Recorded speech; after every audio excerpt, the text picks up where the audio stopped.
taught us to say, Our Father, who art in heaven, hallowed be thy name. Thy kingdom come. Thy will be done on earth as it is in heaven. Give us this day our trespasses, as we forgive those who trespass against us. And lead us not into temptation, but deliver us from evil. For thine is the kingdom, the power, and the glory, forever and ever. Amen. God bless you. Good morning, Senators. We'll continue with the order of business. Adoption of minutes.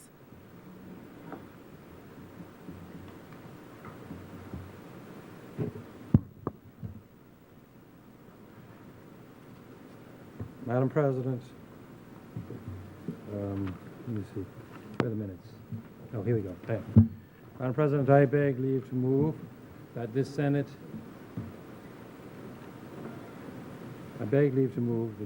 do adopt the minutes of our last meeting held on the 4th day of April 2018, if I may obtain a seconder. It has been moved and seconded that the minutes be adopted as written. All those in favor would say aye. Those opposed, nay. The ayes have it. The minutes have been adopted.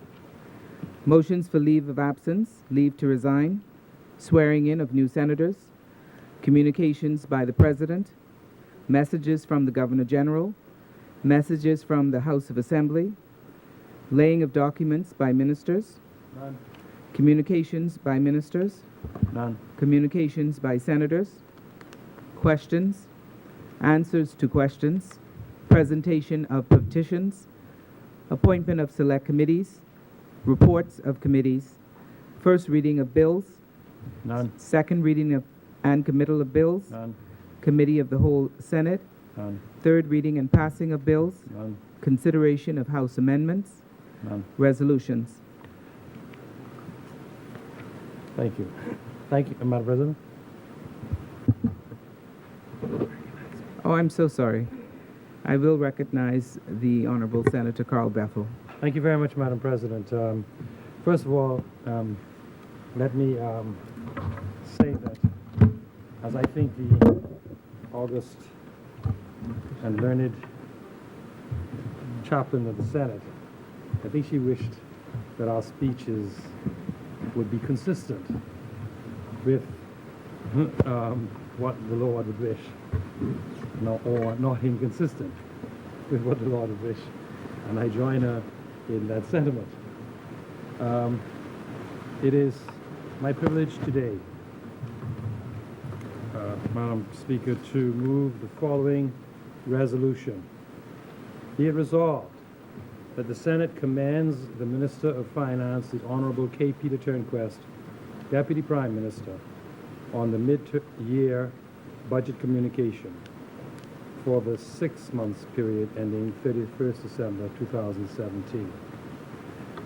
Madam President, the rules of the Senate provide that it is only on a budget debate that the extra time periods allotted to speakers would exist. This is not a budget debate. Rather, it is a debate on a midterm document that was merely laid on the table of the other house, and a communication was made. That communication was tabled, and there was no subsequent appropriation bill which would have made it a budget bill. There was only a borrowing resolution.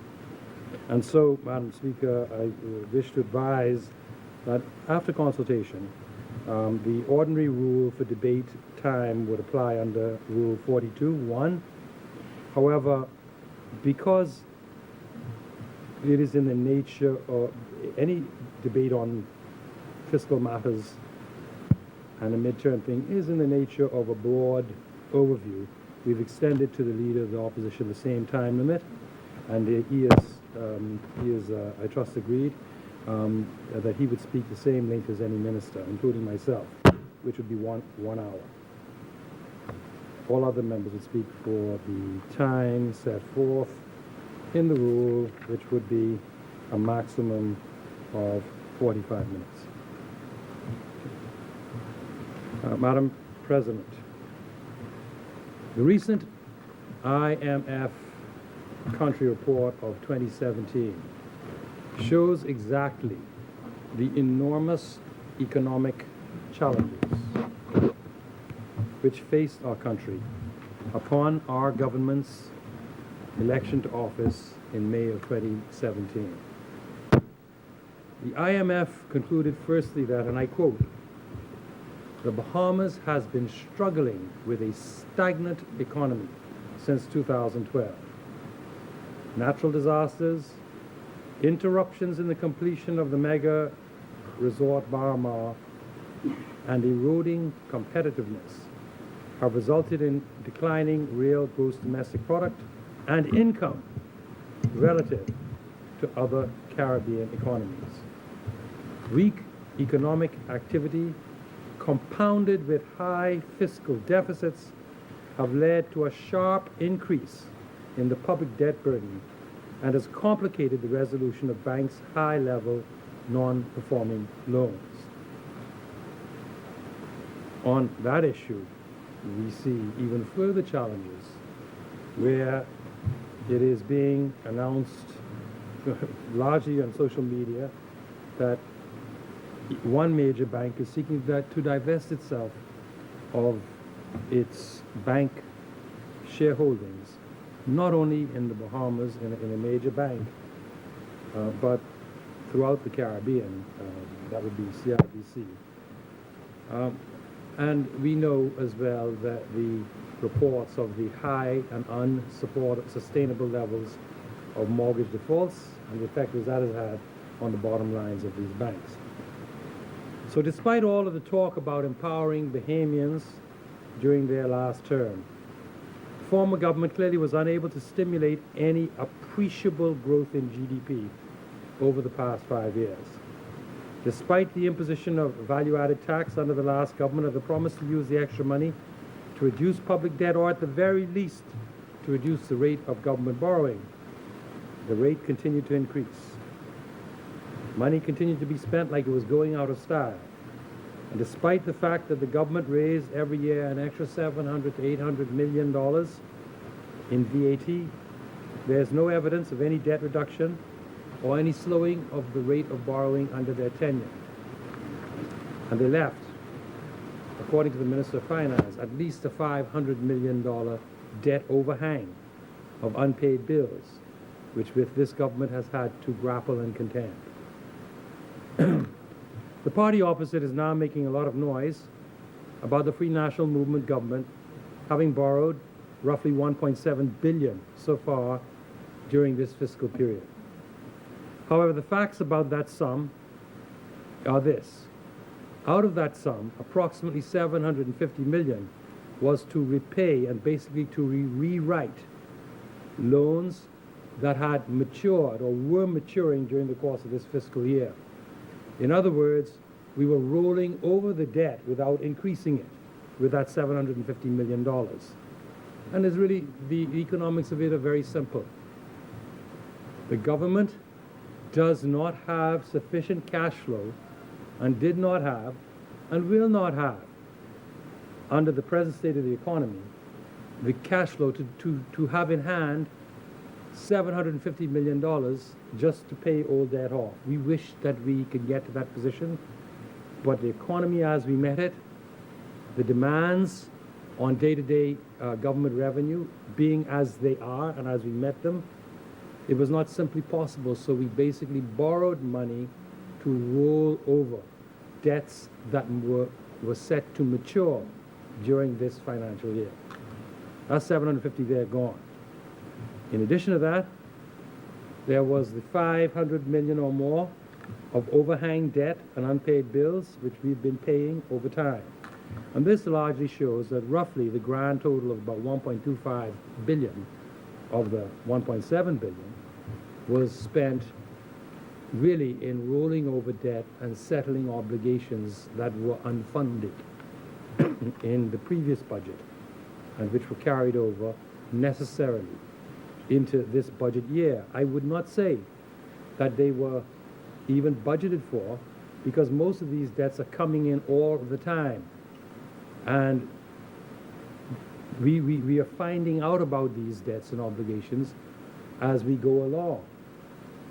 So the government has had to definitely take on a heavy burden, but I acknowledge that this is a problem that confronts every government because of the time lag between incurring an obligation and having to pay it, sometimes and even knowing the obligation has been incurred, which is usually the case. We faced that problem in 1992 with the former Pinling government, and the members opposite, every time they came in after us, would call it for 5 years, that they were racking up debt to deal with something that we're trying to deal with in 1 year. That's politics. The reality is the government has to go on, and you have to take government as you find it, and we've done so. This government is exercising the greatest financial and fiscal prudence, and in an attempt to bring public spending into due order and regularity, has imposed mandatory reductions across the board in all government entities. So every ministry is mandated to cut its recurrent expenditure.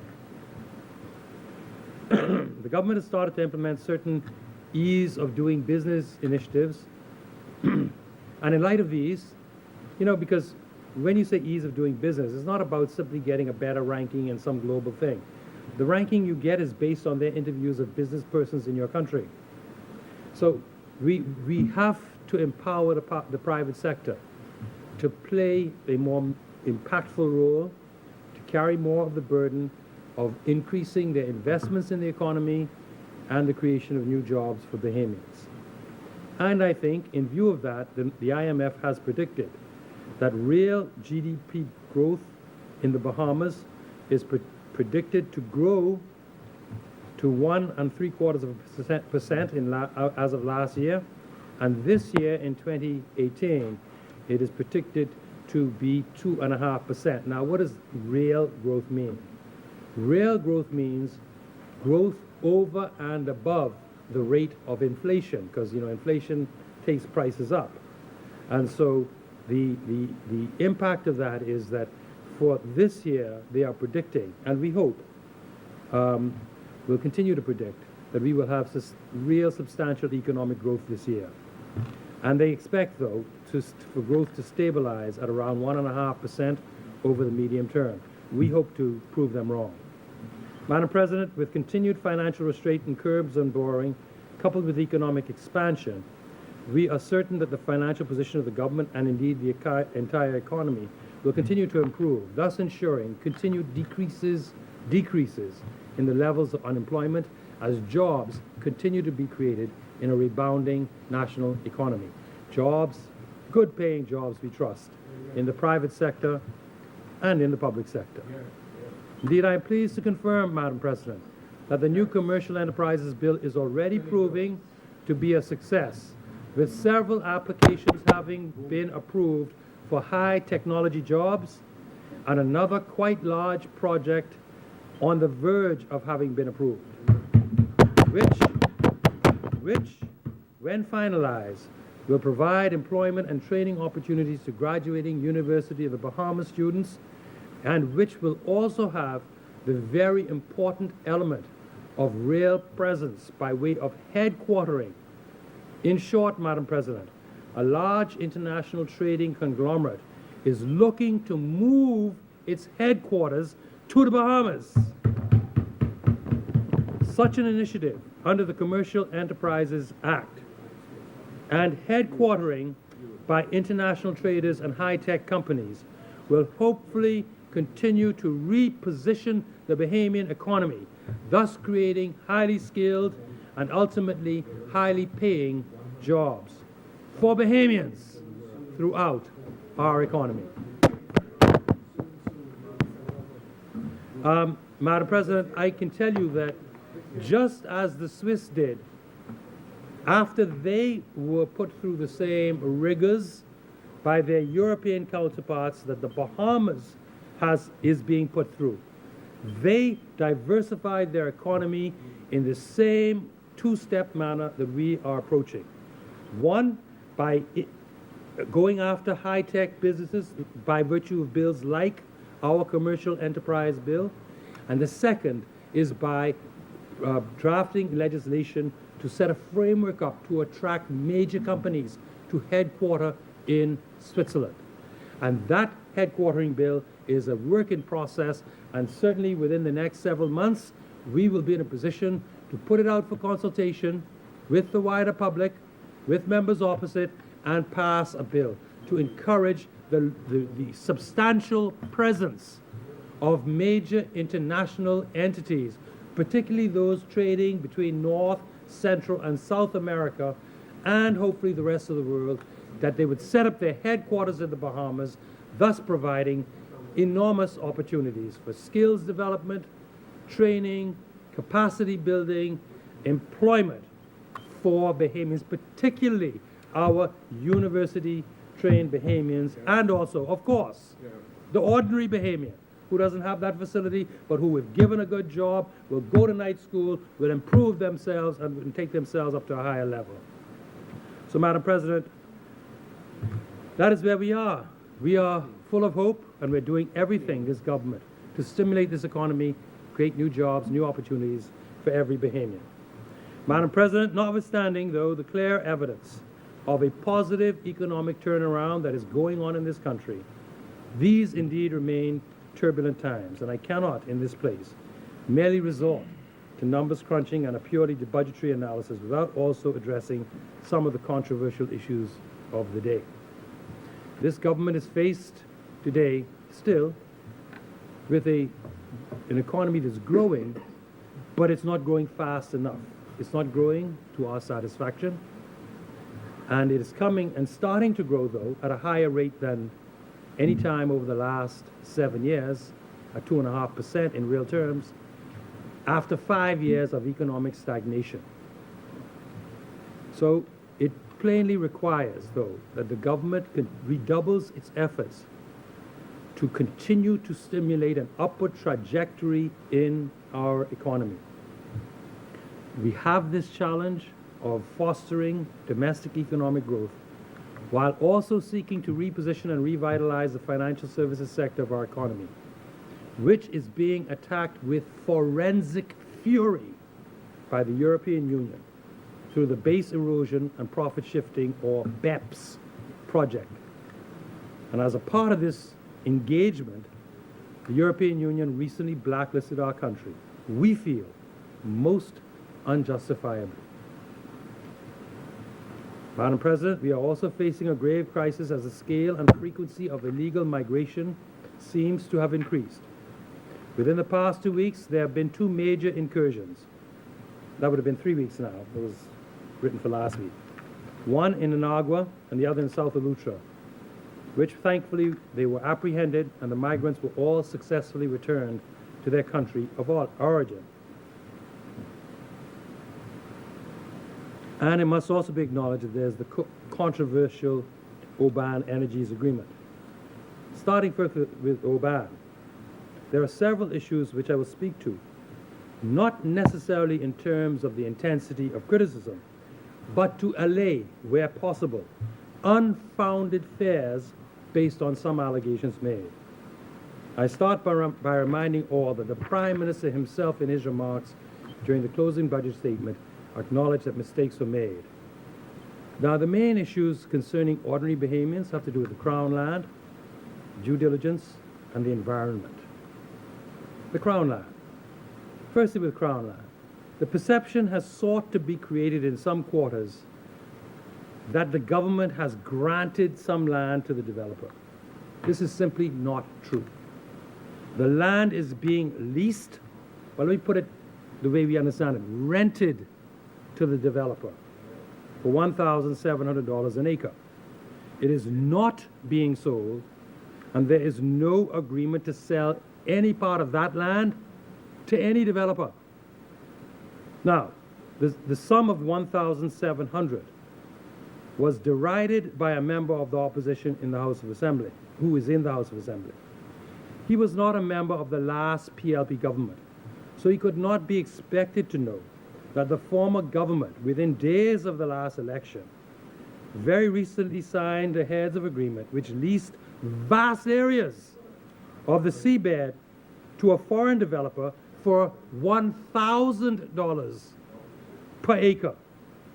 So the member opposite said that the government was leasing this land for $1,700 was mere peanuts. And he didn't know that the party that he joined just before the last election and got elected to the House as a member of, when last in government, days before the last general elections, signed a heads of agreement where they leased Crown land for only $1,000 an acre. So acre for acre, I guess we're getting more of a return. No, it's a fact. He could not have been aware of it when he made the comment about peanuts. Okay? But the fact is, the facts are the facts. So fine, we read it for peanuts and y'all read it for soybeans. Peanuts bigger than soybeans. On the issue of due diligence, it has become clear, the HOA comes to the cabinet. And some members here on the other side here were members of that cabinet. Now, due diligence. It has become clear that the practices and procedures of the Bahamas Investment Authority are antiquated and have not kept up to date with the advances made in technology and the internet since BIA was created. Clearly, look at the form. If you look at the form, just the form they asked people, which was the same form devised 20 years ago, merely asking people for a current police record and character references, their social security number, and basic financial information. A letter from the bank saying, oh, he maintains an account with 6 figures. As required by the present permit application form, this is not enough to fully explore the character and antecedents of any potential investor. But let me be very, very clear on this. I am not ascribing blame to the Bahamas Investment Authority or any public servant, which they all are. No, I'm not. No, I am not blaming the PLP. I am pointing out that the procedures were set 20 years ago and have not kept up with technology. The responsibility, Madam President, to react to new sources of information and to tighten up the due diligence processes of the Bahamas Investment Authority falls squarely on the government, both governments. Since the mid-1990s, it was clearly evident that the due diligence procedures of BIA were deficient. In one notorious case in the past, it was at least a year after a developer had received his HOA and was nearing completion of the renovation and revitalization of a historic property, that a member in that other place walked into that other place with a whole bunch of negative information on him that was not available to the government when the project was agreed. Yet, from the mid-1990s until today, no changes were made to operating procedures. From the mid-1990s, and there have been changes of government over and repeatedly at that time, and no government has made changes to the basic operating procedures. Technology since that time has rapidly advanced. And what could have taken a year or more to discover back then can now be discovered in less than a day. And as you correctly say, Google in a nanosecond, in minutes, at most in minutes. No, there's no question of that. But the procedures that are followed, and we must remember that the public service operates on the basis of what is the procedure. That is the reality, and you've been a minister and you know it. Okay, and they have not been changed. They are now being changed. I can tell you, they are not. In fact, they have been now being changed. There's nothing that comes to the NEC now. The Prime Minister will say, I want to see all the due diligence. We like this idea. Get the due diligence. I want to see what you have. Oh, we got the usual. We have no. That's not enough. I can tell you. The Prime Minister said mistakes were made. He said he was going to clean that up. I assure you, even the most desirable project isn't going anywhere without the fullest background due diligence. Complete.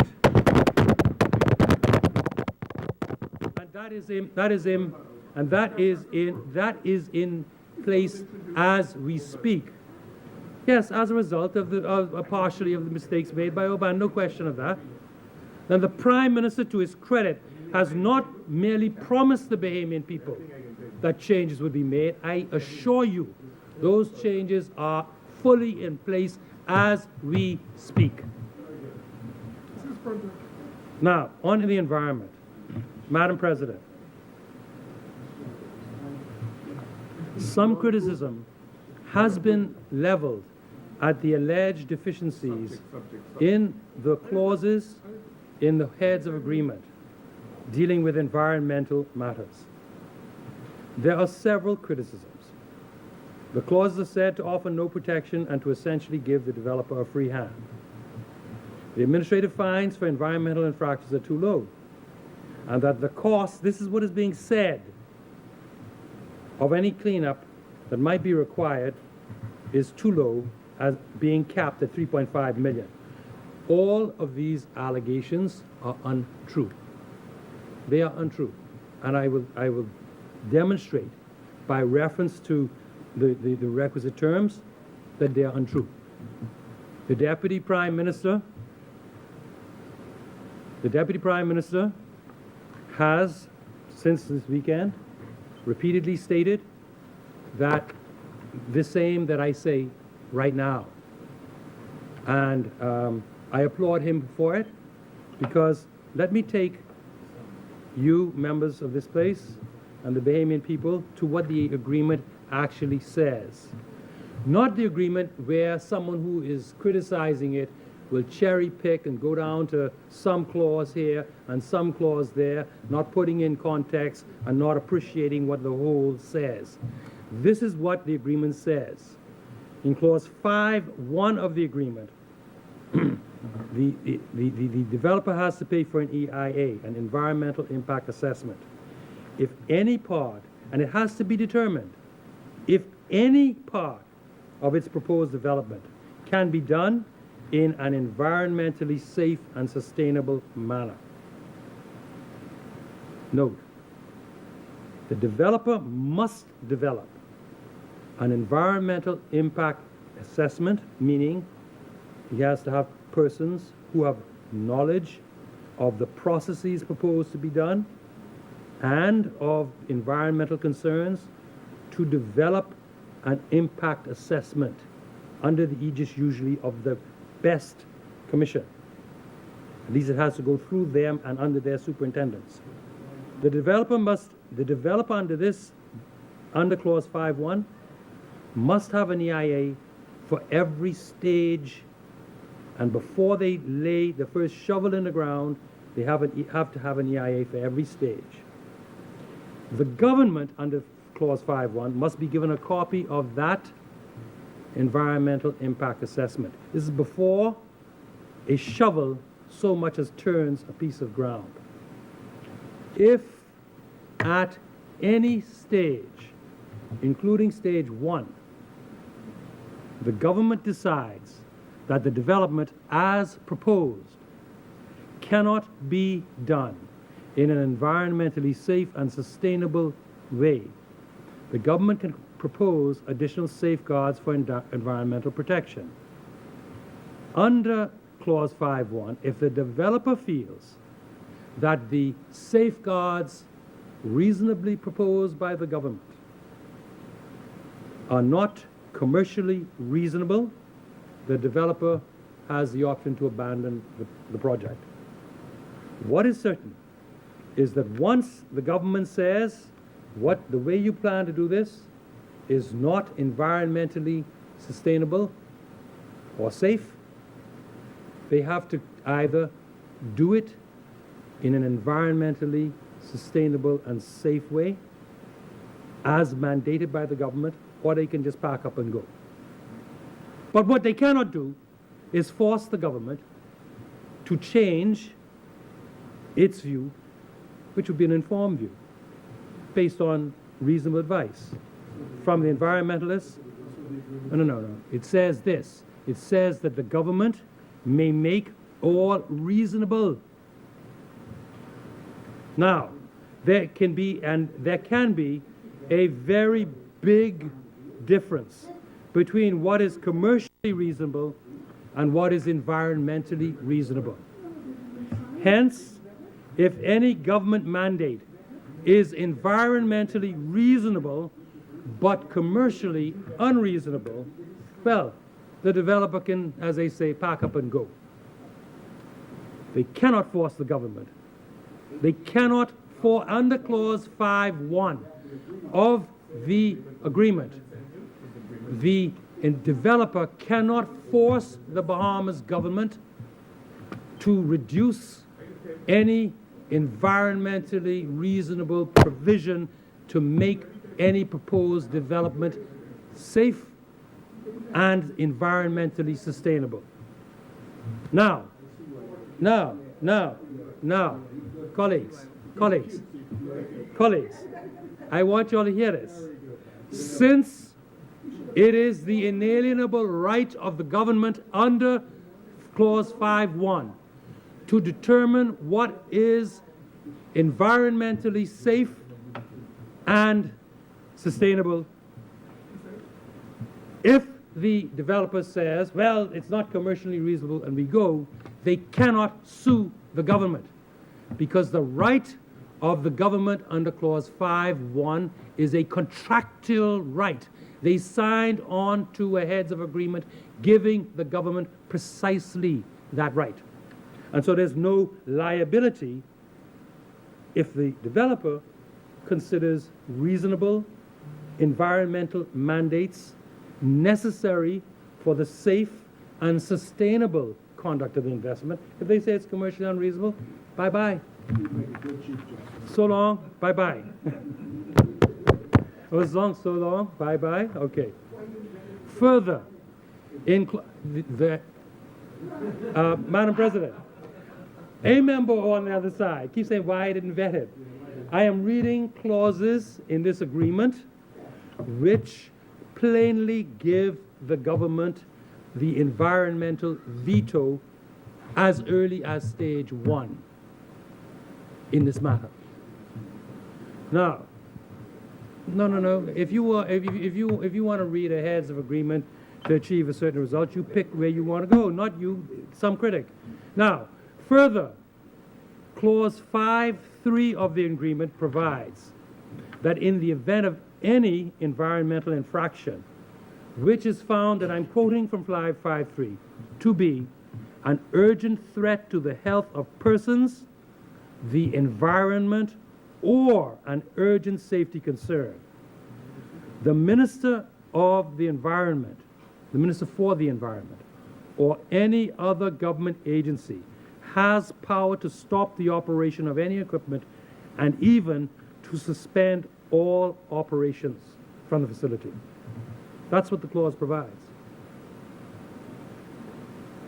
So there is power vested in the government to stop any environmentally unsustainable or activities that are unsafe. Either safe means safe to people, unsafe to people at the very beginning, and if they got started and something is discovered that is, and I quote, an urgent threat to the health of persons, the environment, or an urgent safety concern, the government can shut it all down forthwith. Straight from the agreement. And I quoted from the agreement. Any part of it or the whole operation? Madam President, some members on the opposite side, another place, have stated that the penalties clause in 5.3 are too low. They say it's $5,000 a day up to $10,000 a day. Yes, that is what the agreement provides for. But these are only administrative fines. These are like when the central bank tells the bank to increase its reserves to a certain amount and the bank fails to do so, without going to court. They said, okay, we can fine you $100,000 a day, or 5,000, or 10, or 25. They set the fine, and they impose it administratively. That's all this is. Clause 5.4 of the agreement makes it very clear that these statements about $5,000 a day, up to $10,000 a day, and the cap of $3.5 million on all of these penalties, it makes it very clear that these are only fines and penalties for infractions. Nowhere in its terms does the heads of agreement deal with or limit the right of the government to sue for any damages that may be caused to the environment and or for the costs of cleanup of the environment, just as the United States government did after the Deepwater Horizon oil spill. Nothing prohibits or purports to limit the right of the government to do that. The payments listed that were criticized are plainly in the next clause in the agreement, limited to fines and penalties, not damages. And when you sue for environmental cleanup, it's not a fine or a penalty that the court awards. The court awards damages. And nowhere does the agreement, the head of agreement, limit or seek to restrict or even deal with a right or to limit the government's right to sue for damages. Neither does the head of agreement limit or in any way restrict liability for a class action lawsuit by any human beings or group of persons or communities of people who may have legitimate cause to say, we have suffered physical, emotional, or other injury as a result of this. They too have an unrestricted right to sue for damages, should they be able to show that they have suffered damages.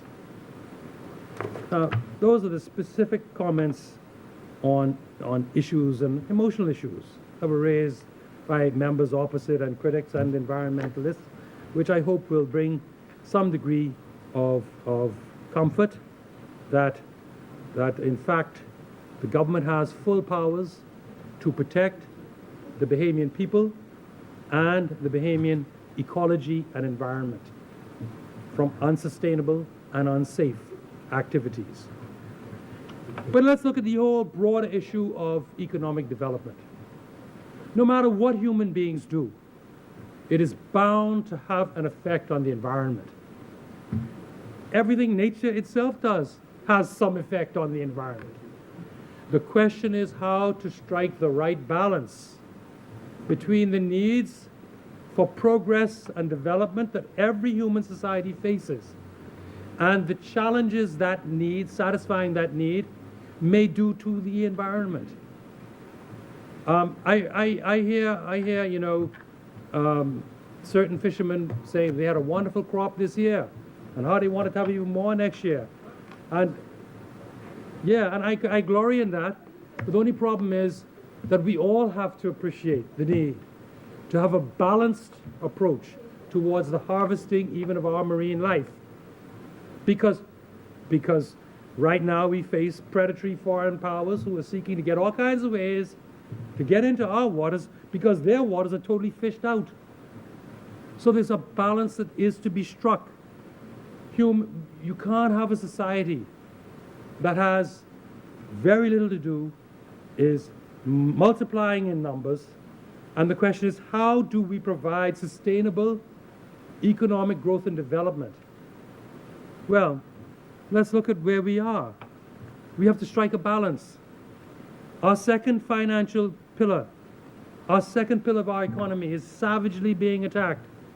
It is more likely than not there are going to be economic repercussions and loss of business due to all the new mandates being imposed. The question is, what else is there for Bahamians to do?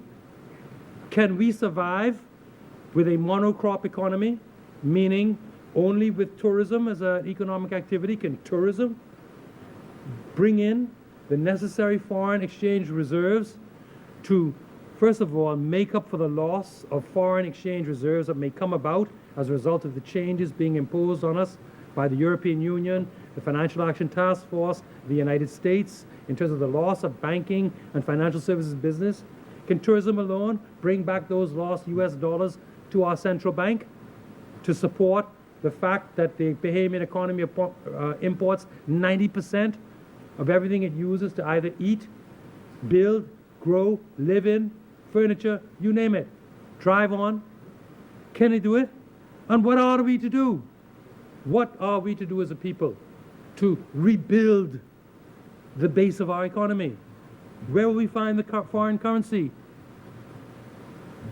We know that there are other environmentally sensitive issues that are on the horizon. We know that sometime we as a government are going to have to make a very near decision on the application to drill for oil by Bahamas Petroleum Company in the area just off the southernmost, the southernmost part of the Great Bahama Bank.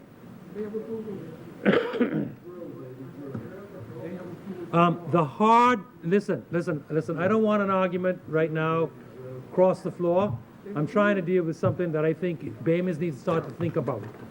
Okay?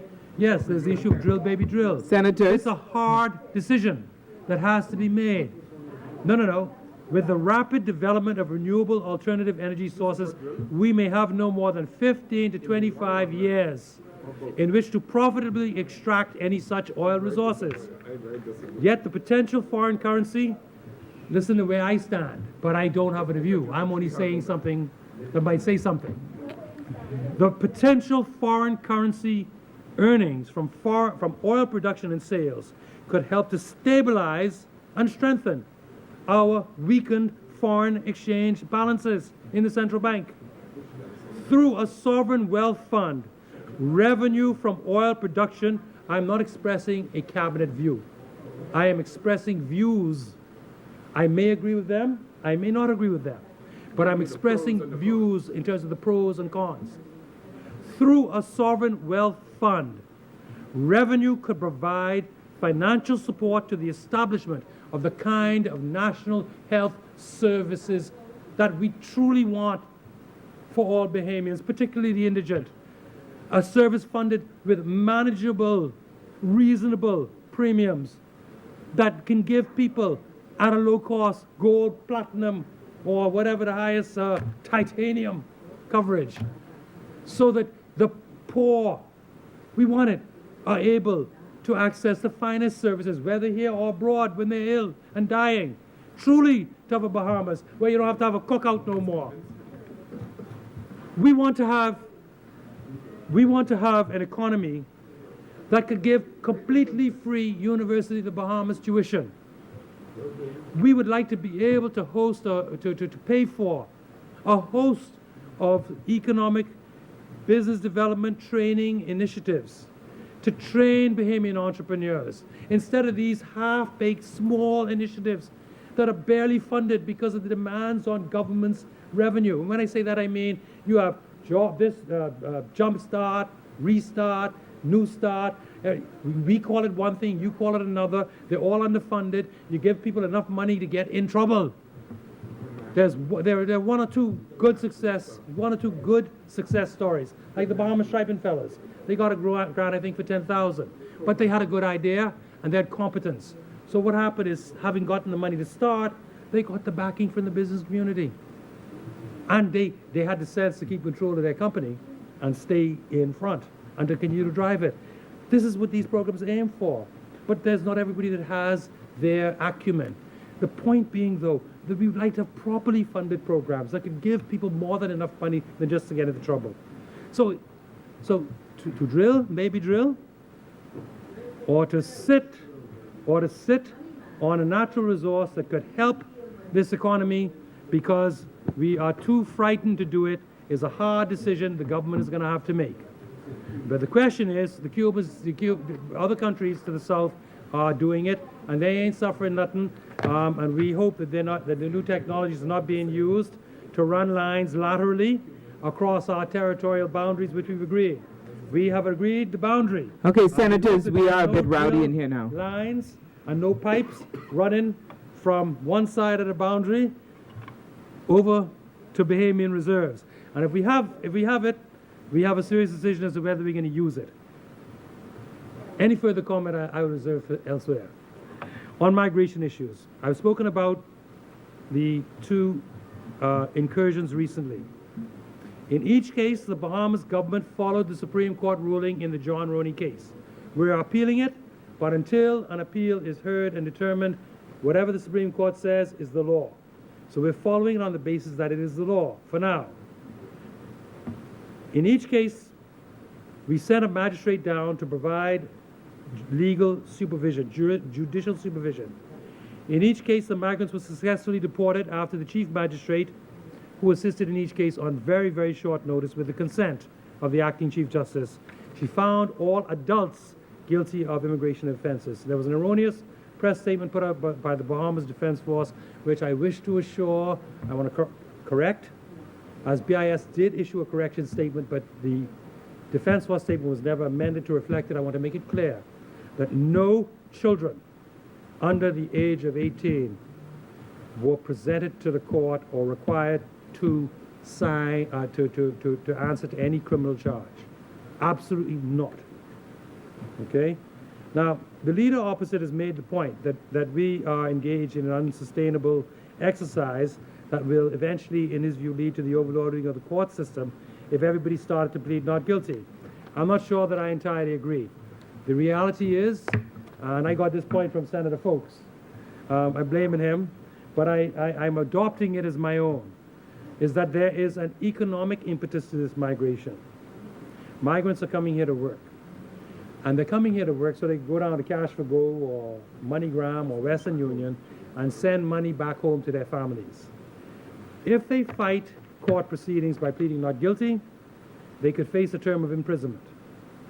It could be up to 3 years.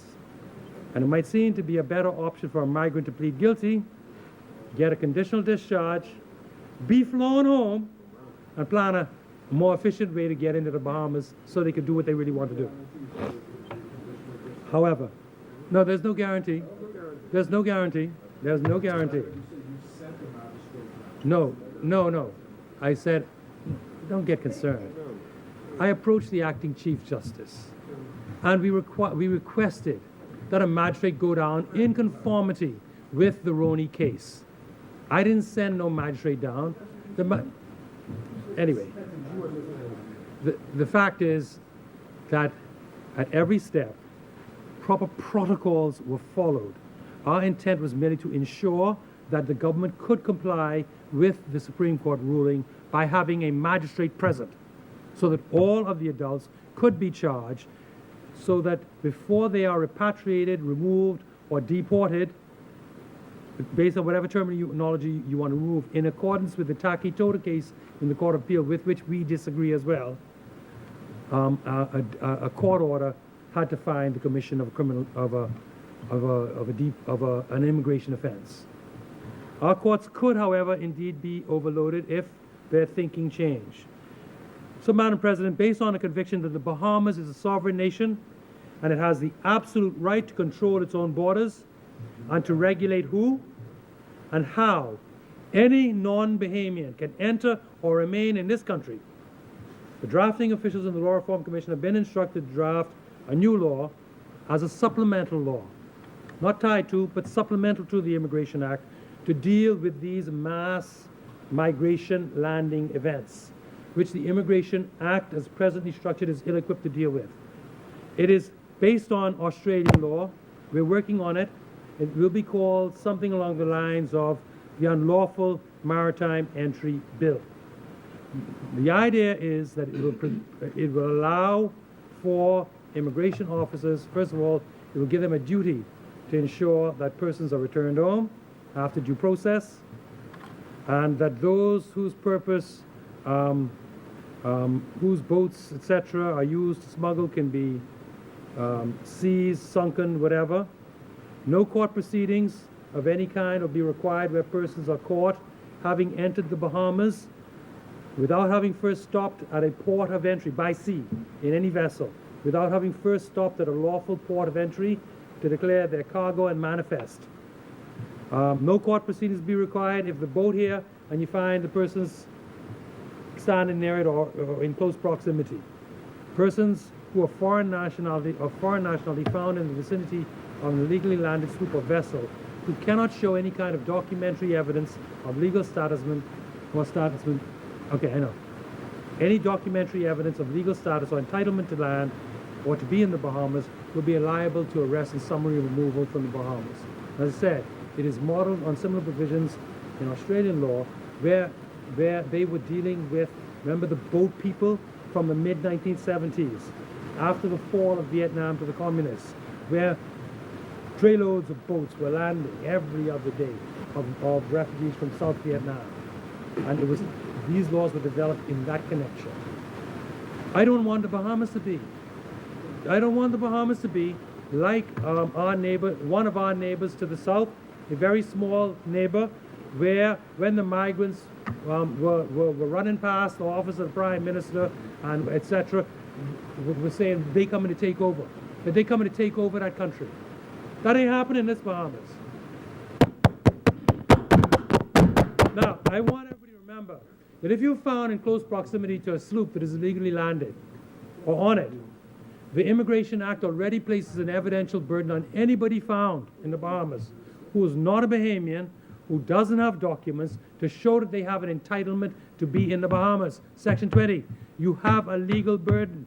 Every single undocumented person who may be asked by an immigration officer, what right do you have to be here, has an evidential burden. They have to produce evidence, bring the documents, show me your passport, show me your visa, show me your marriage certificate, show me your birth certificate, show me your work permit, show me your residence certificate, and if you can't show those documents, you are liable to be detained.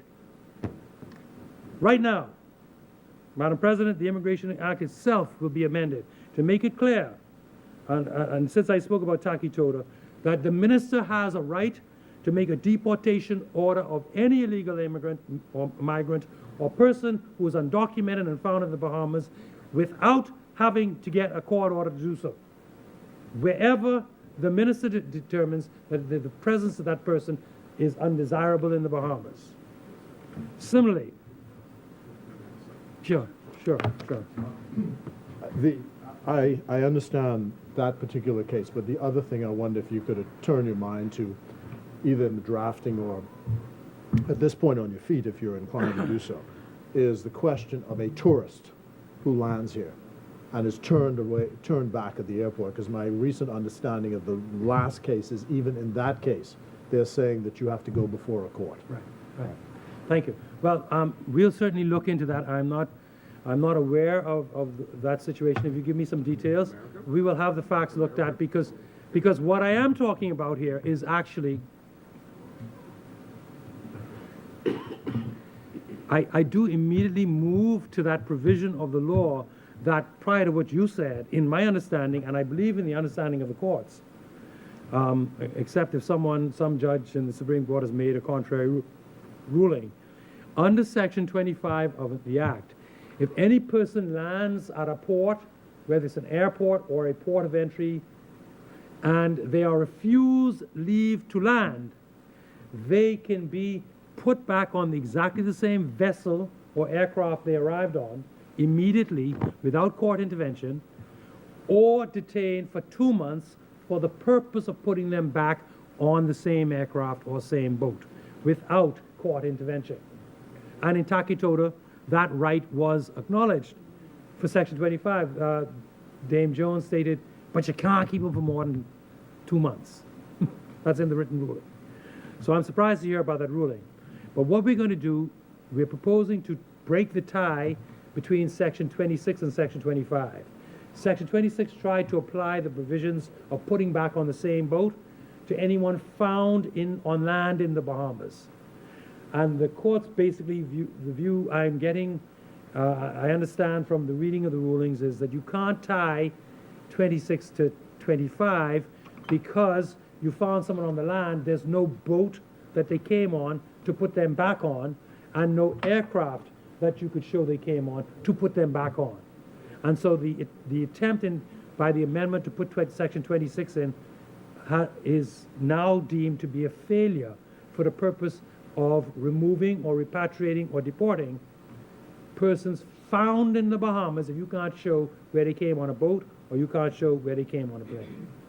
Well, we're going to tie that, we're going to break that up, we're suggesting, my draftspersons are suggesting that it be separated and given its own powers for someone who is undocumented, found to be in the Bahamas, has no papers, has no claim to constitutional status, has no claim to any legal status like marriage, that where they are considered or deemed undesirable, where a police check shows, for example, they have a criminal record, that they can be removed or deported back to their country of origin without the need of court order.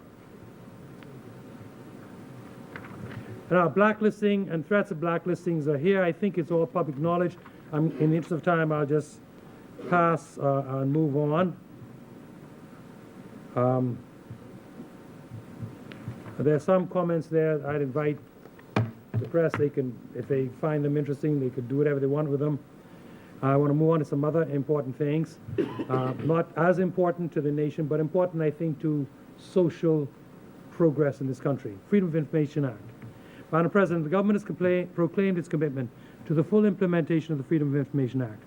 Recently, the Honorable Prime Minister, Dr. Hubert Minnis, signed the order to bring into effect the whistleblower protections of that act.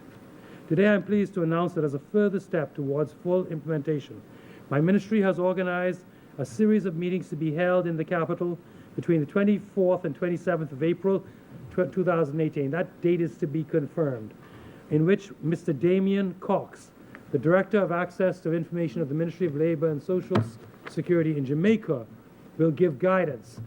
Mr. Cox we were advised by the Office of the Prime Minister in Jamaica, was the official most directly involved in the practical implementation of Jamaica's Access to Information Act. And so because of his direct involvement in implementation, he was recommended to us upon the request of my ministry to be the best person to come here to conduct 3 meetings.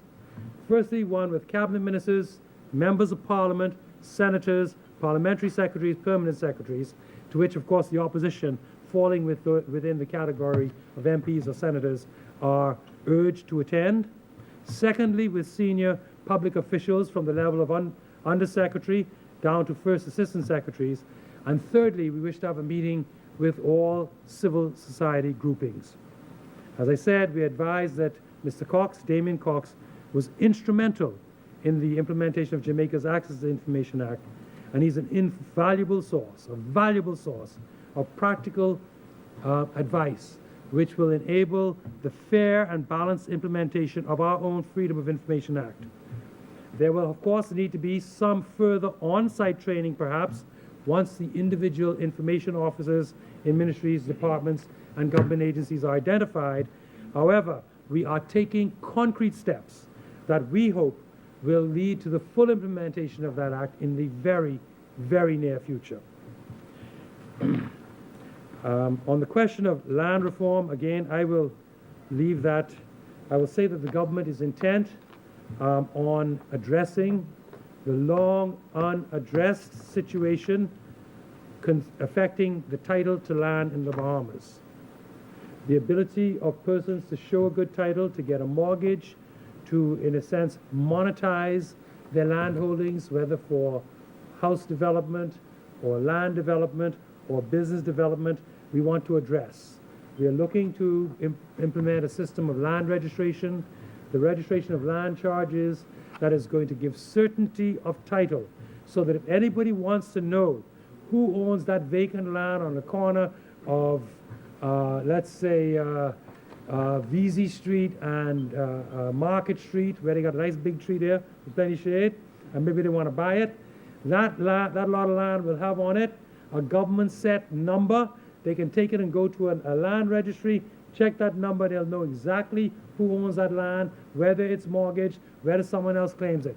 We want to address the issue of generational land, so that people will not be sitting there looking at land that were owned by someone who was granted it 200 years ago and say, well, we're the descendants because we have the same name, but they can't show a title. Then someone come along with some documents and a title deed, as occurred in South Eleuthera, and suddenly the generation land is on the auction block for some foreign developer. and people are being stripped of their traditional rights or claims to the land. Well, we want to put an end to that. And so Minister Johnson will give much more information tomorrow on the things that the government wants to do. But let me say, and this brings me to the second major sort of announcement I wish to make. There are all kinds of draft bills on this issue. We've circulated them, we put them out to the Bar Association, etc. But the government is not intent, does not wish to merely pass bills. We want to engage the public. So, in due course, we've been instructed to prepare a white paper that will be put out for public consultation. Once these bills are then reviewed in terms of the white paper and the public consultation, then the government will come with a legislative package. And to do that, we therefore need a functioning law reform commissioner, because it's not simply a question of politicians going around holding town meetings. It's also, we want to have the kind of stamp of officialdom on this initiative to fix property titles in the Commonwealth of the Bahamas once and for all. I am therefore pleased to announce that the government has decided to appoint an illustrious former, very, very senior justice, Dame Anita Allen, the recently retired president of the Court of Appeal, to be the newest Law Reform Commissioner of the Bahamas on a 2-year contract, and she will serve as the Law Reform and Revision Commissioner. We have a lot of issues, not only with law reform, but let me start with that to say that I fully expect that Dame Anita, who has always shown herself to be an energetic, sharp-minded, raring-to-go, active lady of the law, will grab the issue of land reform in a warm and loving embrace and make this a major first initiative. And I look forward to seeing her bring the benefit of her extensive judicial and legal drafting knowledge to assist us. The second major thing is we need to have the revisions to the law signed by a law commissioner. Revisions to all laws up to the end of 2014 have been done and are ready for signature. The laws on the internet are largely out of date. To actually find what the correct law is, you have to know enough to go to a section called Laws by Year and have some idea of what year the law you're looking for was passed. Go down there and you will see whatever amendments were done in that year. And so many lawyers who are not familiar with these niceties on the internet site get and give bad advice, not bad, but improper advice, because they don't see the latest statement of the law. So we need Dame Anita quickly to sign the revision, and we urge her also in her revision capacity to work with her draft persons under the director of the Law Reform Commissioner, Ms. Tina Roy, to ensure that they continue their hard work in doing further revisions to bring our revised laws right up to date to the end of 2017 in the shortest possible time. Madam President, just in the last minute or so that I have, some other legislative initiatives. We have basically finished drafting a new anti-terrorism act, which will reflect partly Caribbean model legislation and partly our own initiatives in terms of drafting. Hopefully the new proceeds of crime and financial transaction reporting bills will soon be passed. Then we will also have to table and pass a financial and corporate services providers bill, which has been extensively consulted on. The industry is prepared to accept it, and we'll move with that. Let me say that on the question of the passage of a law to criminalize marital rape, there's been much consultation. There's been no approval of cabinet yet, but there is broad, I can say, and I'm happy to say, because we just had a session in Freeport that reflected what I'm about to say as being the case in Nassau, and I commend Senator, the Honorable Leader opposite, Senator Mitchell, for having taken time out of his schedule to come and sit for a few moments with us. And I think you would agree with me, that there is broad national consensus, that we are able, without any serious opposition, to now move to criminalize aspects of sexual violence within the bounds of marriage. And I think, I would hope that with the broad consensus, with the Christian community, with the non-denominational churches, with the established Orthodox churches, with civil society, and with the broader society, we can move in that direction. It'll be a matter for the government to determine.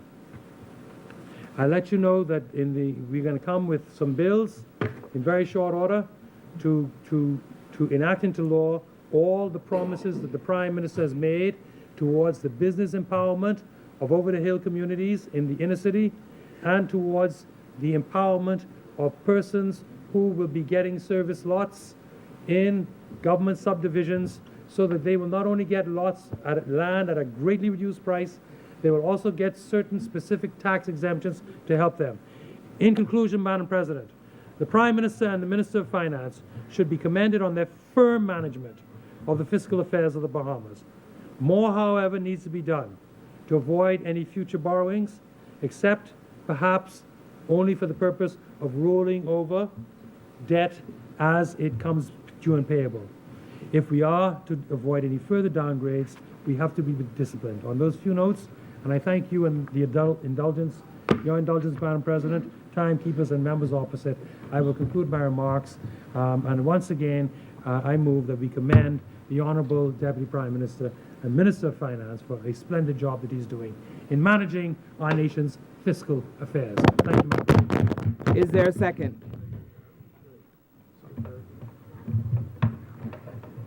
Chair recognizes. Madam Vice President, yes.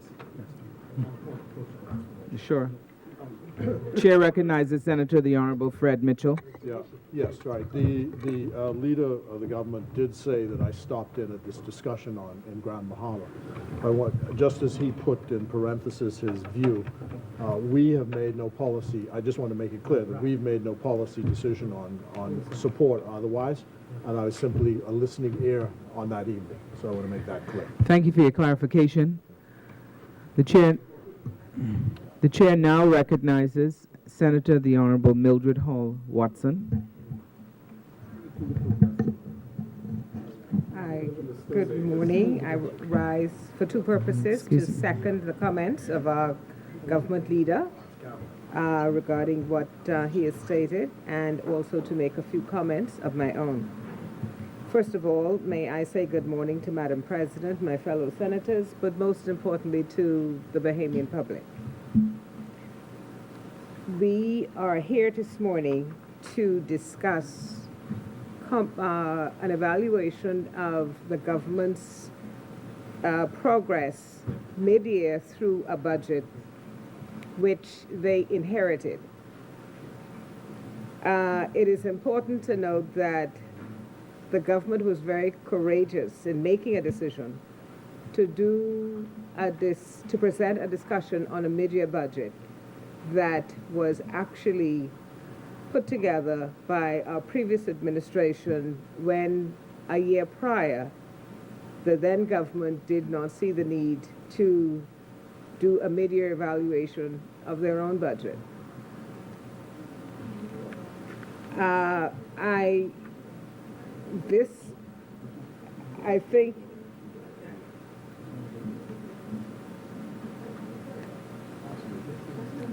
I stand to be corrected on that point. However, there are others. I want to discuss this primarily for the purpose of the Bahamian public.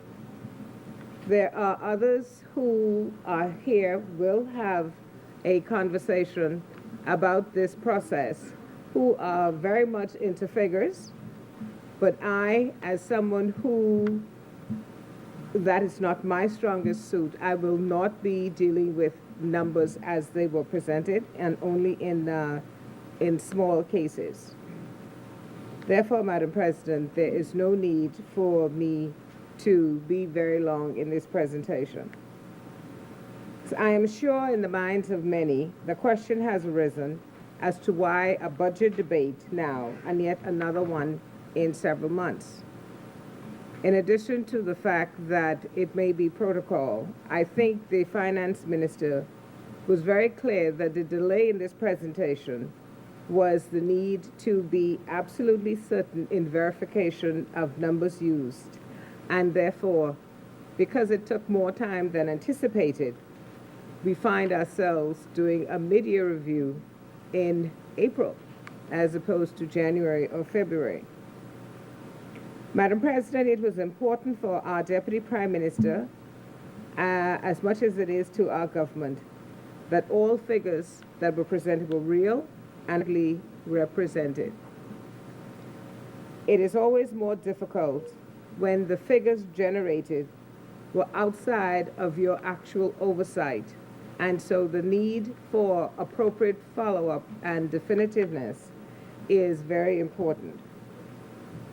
I'm sure we could all agree that it is more efficient to present your own figures that you were intimately involved in putting together than someone else's.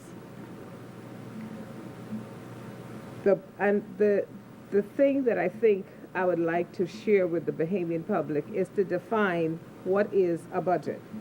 What does it mean? We looked at the words, in looking at the meaning of the word budget, it is simply an estimate of expected income and expenses for a given period of time into the future.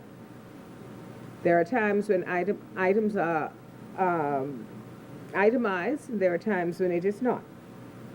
Plans and future activity of your household, of your business, and of government will be based on those estimates.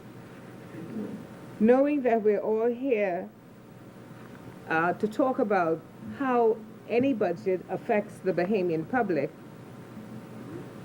I would like our Bahamians to fully understand what it is we want to talk about.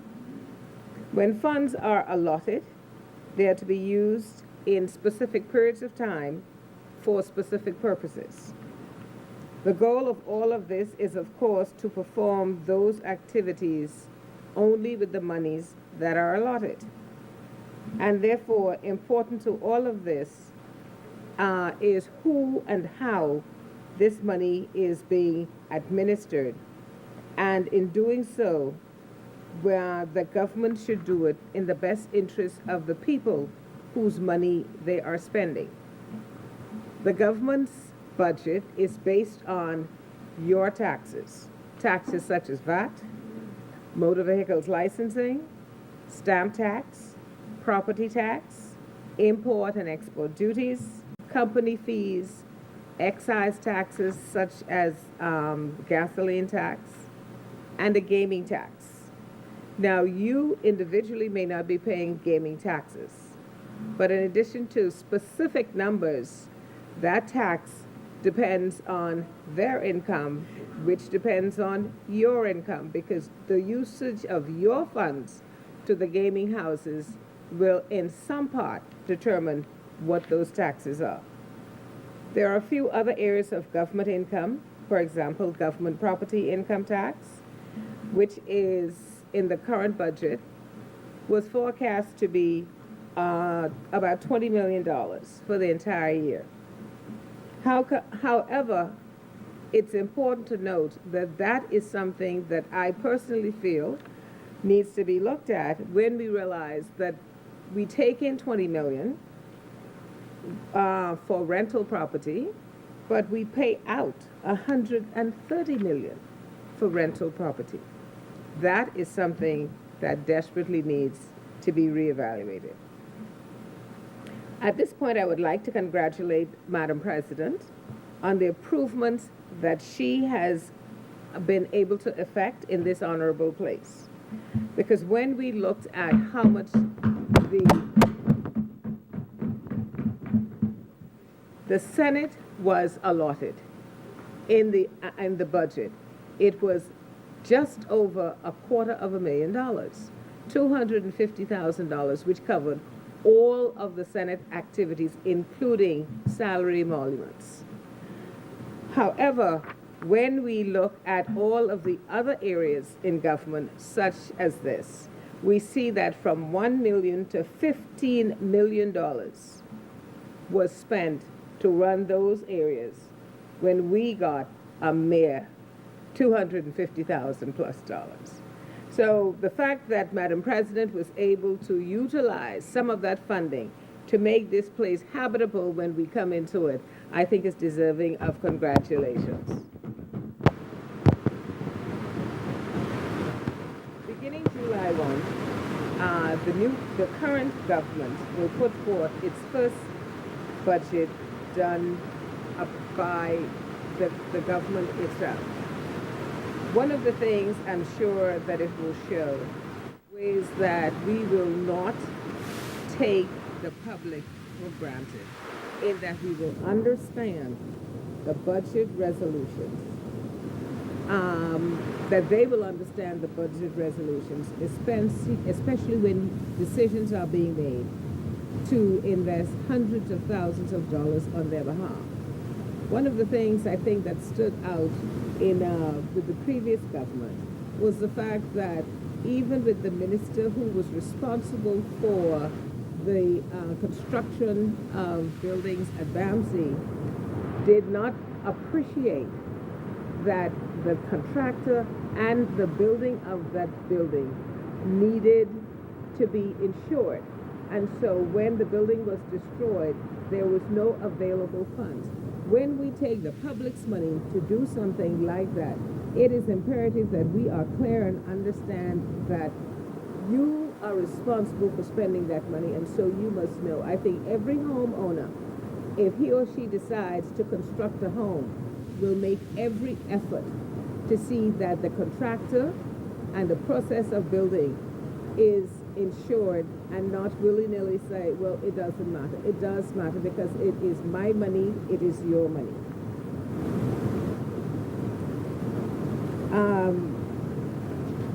That, I don't feel, was a good budgetary decision. In April 27, in principle, a national health plan was instituted with little idea of long-term fiscal sustainability. The process of good health care at a reasonable cost is commendable and much needed, but it must be done in a manner with the proper checks and balances, such that it is not bankrupt in 5 years or less, and we can say we have a national health plan. It is important that situations are in place where claims submitted, just like any other insurance company, must be evaluated, must be scrubbed, must be looked at to see if this needs to be paid. And I think until we are able to do something like that, the National Health Plan will not function at its maximum. Because we know that if an average family overspends through a process of credit, their income, which would be their annual income, in a shorter period than that, then they will also be bankrupt. So we cannot take the people's money and spend it willy-nilly when the individuals themselves are trying to spend their money in a more conservative way. For each citizen of this country, we must appreciate that the country's budget is really the people's budget. It is their money that we're using to make the decisions that we make, except that whatever taxes we pay must take care of all that needs to be done for the 350,000 plus citizens the Bahamas has. And when we make flagrant decisions about how that money is spent at the beginning of the fiscal year, then our projections will negatively impact people individually and us as a country. And how does the spending of that money affect our economy? And the economy, first of all, is how we manage the resources of a community or of a country with a view of its productivity.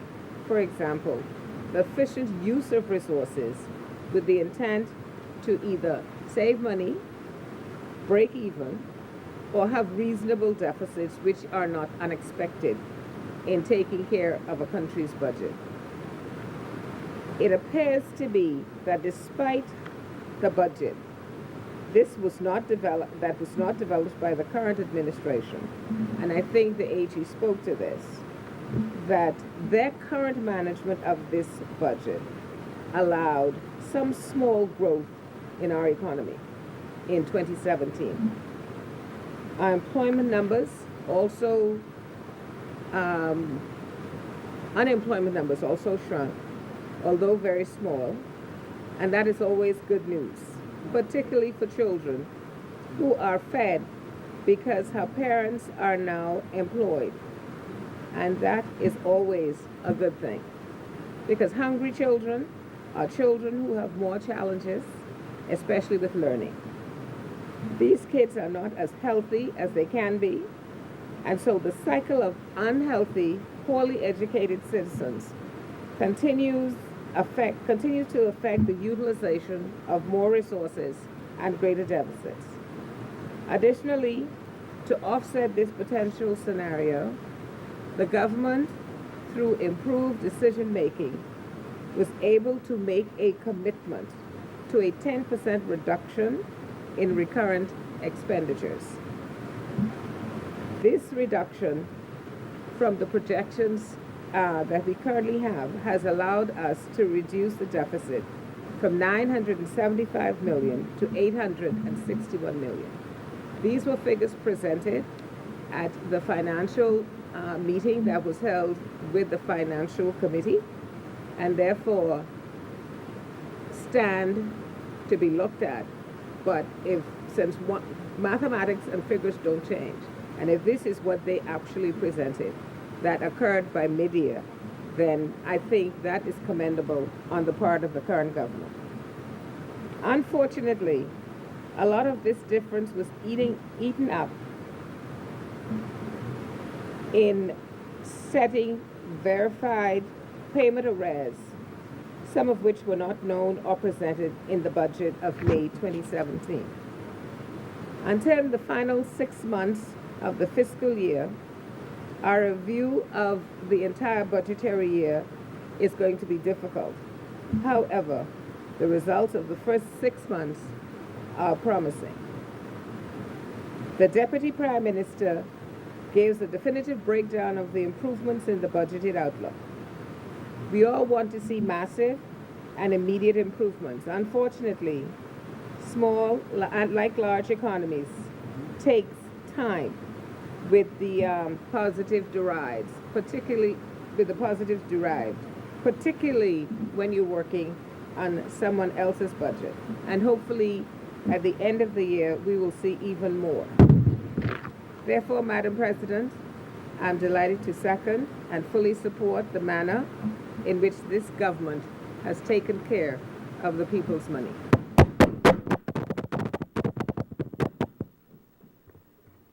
It has been moved and seconded that the following resolution be agreed.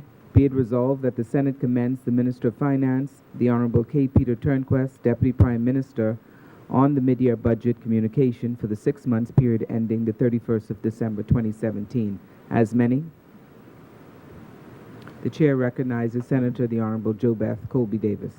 Thank you, Madam President.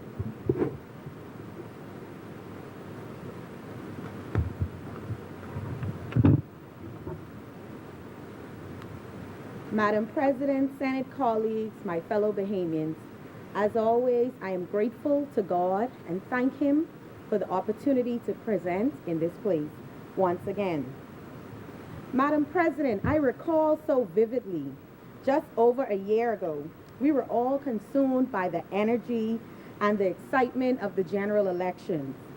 There was much anticipation for all to cast their votes.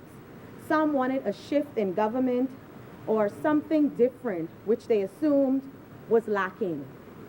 However, beyond the temperature of the voters, I assessed that many of them had a sense of eagerness for some form of change, and many were influenced by the chants and promises made by the present government. I remember hearing slogans repeated over and over again. It's the people's time. That money gone. Unseal the deal. We can grow this economy. There will be transparency, accountability, and 24/7 consultation. Because rest assured, it's the people's time. Madam President, it is very shocking that we are now approaching the 1-year anniversary of the F&M administration, and I read this budget filled with lots of nothing. I listened to the contributions from many on the government side, still loaded with a mountain of promises, and I asked, what have this government done since taking office? I asked the Bahamian public to pause for a moment and just evaluate the present state of the Bahamas. What has been presented in this budget that provides Bahamians with hope? Now, I know some on the government side would quickly rise to their feet and claim, we have saved some money here and there. Most, if not all, of these statements are based upon this new style of accountancy, where at one point it seems the government was using accrual basis accountancy, and another time the government seemed to be using cash-based accountancy. I'm no accountant, but of my own understanding, I would say in order to have accurate accounts, we should probably stick to one style of accountancy. Nonetheless, I ask again, in which positive way has the Bahamian economy changed since the People's Time government took office? This government is so happy to brag about reported savings, but comfortably in ignoring the present conditions and daily disdain amongst the Bahamian economy. People are hurting. They are in need, and they are consumed with anger and disappointment. They do not feel like this government is putting Bahamians first. I recall a verse in the Bible. Mark 8:36 states, "For what shall it profit a man if he shall gain the whole world and lose his soul?" Madam President, I paraphrase and ask, for what does it profit this government's term in office if they reportedly gain a savings of a few $1,000,000 whilst losing a whole nation, or whilst watching the Bahamian people suffer? I move on from that question and I ask another to the Bahamian people. How would you rate your present experience after 1 year under the Free National Movement administration? If we were to ask that question in a nationwide poll, would many agree that they were better off today than they were under the previous administration? With the lack of transparency on various projects and the slow pace of government to make good on their campaign promises, does the Bahamian electorate think presently the economy is headed in the right direction? Madam President, I am of the belief that if we were to really do an honest polling of the nation, given a 1-year report card to the government, they would have failed the first year miserably. Never mind the arrogance that is displayed, especially by the member for South Beach. I will say this, some of the previous MPs ignored the people's wishes and their feelings. And when power was returned to the people, they voted in large numbers, sending a clear message. So if this administration thinks arrogance will bring them to victory twice, I caution them to be careful, little mouth, what you say. I also say, do not allow your arrogance to make you ignorant to the real issues faced daily by Bahamians. Everyone will not accept the pace by which the government works. There will be criticism. But if you are truly working for the people, then your work, not rude comments, but your work should speak for you. Madam President, as I listen to the contribution made in this place and in the other place, I can only say that this government promises are full of hot air. Their contributions and promises are made mainly to impress people, but have no real value. Madam President, I know many of the Bahamians would agree with that assessment, as they now have a clear view of what this government plan is or lack thereof. They survived the year and can see how this government operates. And a one-year review can almost judge how this government intends to govern the Bahamas over the next 4 years by making sport of those that oppose them, ignoring the cries of the people, and implementing policies and passing legislation that only benefit those above the middle class threshold. Suffice to say, under this F&M government, things do not look good.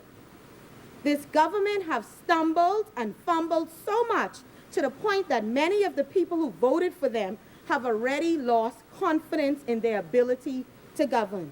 It reminds me of a verse out of a popular rap song by Gucci Mane, where he says, "You get the bag and fumble it. I get the bag and flip it and tumble it." The first half of that verse is exactly what this F&M government has done on this economy since coming into office. The F&M has fumbled the bag after the PLP worked so hard to secure the bag. So key F&M failures and fumbles. Madam President, I wish to use this opportunity to remind the Bahamian electorate of the major fumbles by this F&M administration. They came in under the present premise that the country was broke. They spoke in large numbers. Almost every contribution of the government side in this place and the other place was in agreement that the cupboards were bare. And after granting tax breaks off of caviar, shrimp, airplane parts, and washing machines, the next item on the agenda was an early call to increase MP salaries. This, to me, Madam President, immediately showed their thought process. Who is important? What is priority? I mean, this is why the public is so disgruntled and extremely fed up with politicians.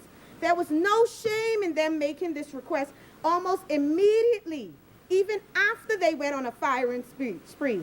Someone then decided that the country was not so broke that they couldn't give themselves a raise weeks into the job. That, Madam President, was an early sign that this government was completely out of touch with the job that the Bahamian electorate had tasked them to do. Madam President, another fumble by the government is to date they have fired over 3,000 people, and it is my assumption that the firings have been mixed with political victimization and just a continued showing of how much this government lacks compassion. Months ago, it felt like on a daily basis there were regular men and women being fired, some of whom vote for them, increasing the unemployment line and the hardship faced by families.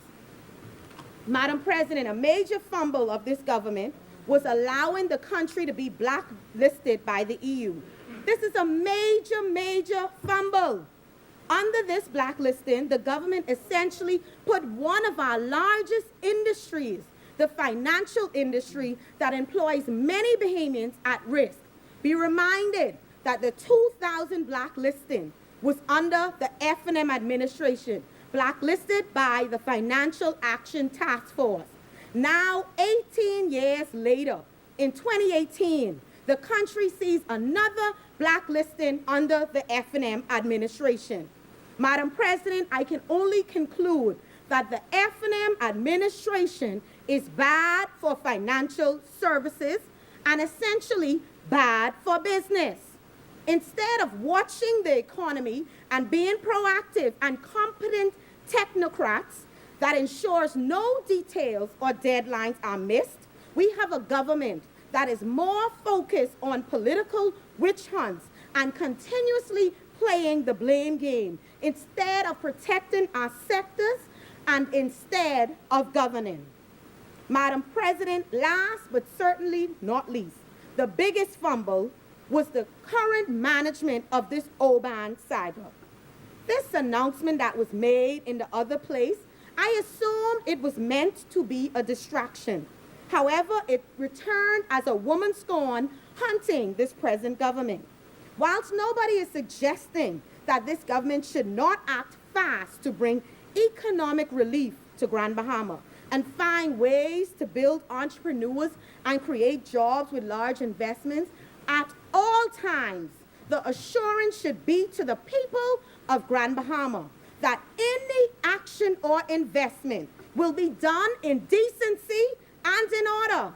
The lack of transparency, consultation, and regard for concerned citizens shown by this government is appalling, to say the least.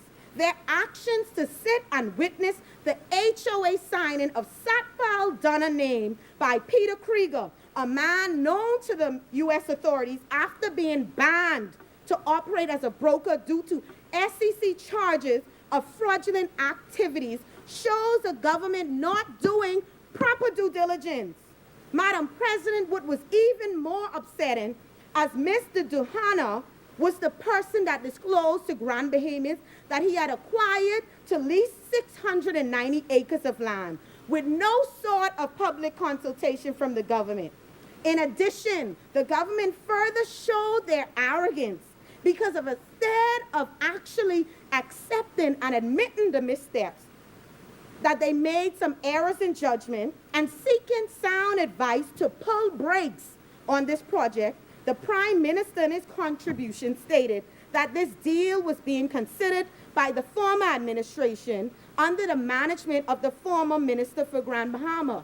And he went further to show pictures of Senator Darville viewing the proposed project site. But I was confused where he was going. Wait a minute, listen with this admission, because after reviewing this highly shared video, which was circulated following the Prime Minister's speech, and after listening carefully, evidence showed a gentleman in the video advising Mr. Krieger that the former Minister for Grand Bahama and the Best Commission are still awaiting further details and information on the environmental impact assessment.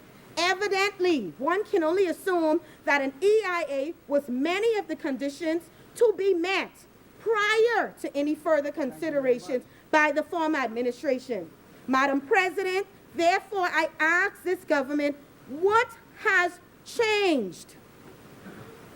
I stand and join with the adversary and say, unless proper measures and environmental requirements are put in place with repercussions, this Oban deal needs to be halted.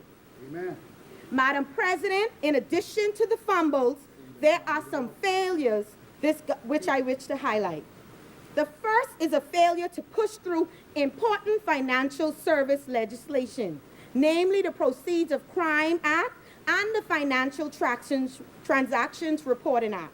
Whilst the focus and attention should be on matters of importance and working to ensure industries are protected, their focus is still on blaming the PLP, incorrectly naming members in the other place, and blatantly disregarding sound advice from the opposition.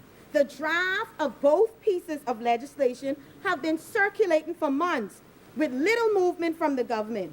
Is this slow pace to be expected from the government on all issues of importance? They are moving too slow. The Financial Transaction Reporting Act is needed to bring the Bahamas in line with current international standards in banking and financial services. One of the functions of this legislation is that it moves to a risk-based approach to combat money laundering and terrorist financing, which is the new standard internationally. Additionally, the Proceeds of Crime Act, whilst I think there is a need to balance compliance with reality in the draft that I have reviewed, there is still a need for this legislation to be debated and passed.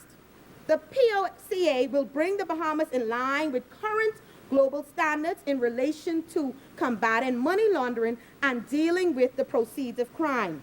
Madam President, there is need for the government to place much focus and attention on these matters that are presently needed in the financial sector. Another F&M failure is the appointment of a substantive Chief Justice of the Bahamas. Point of order, before you move there, please. Yeah. The chair recognizes Senator the Honorable Carl Bethel, and I would need to know what the rule being infringed here for this point of order. Erroneous. Which rule, please?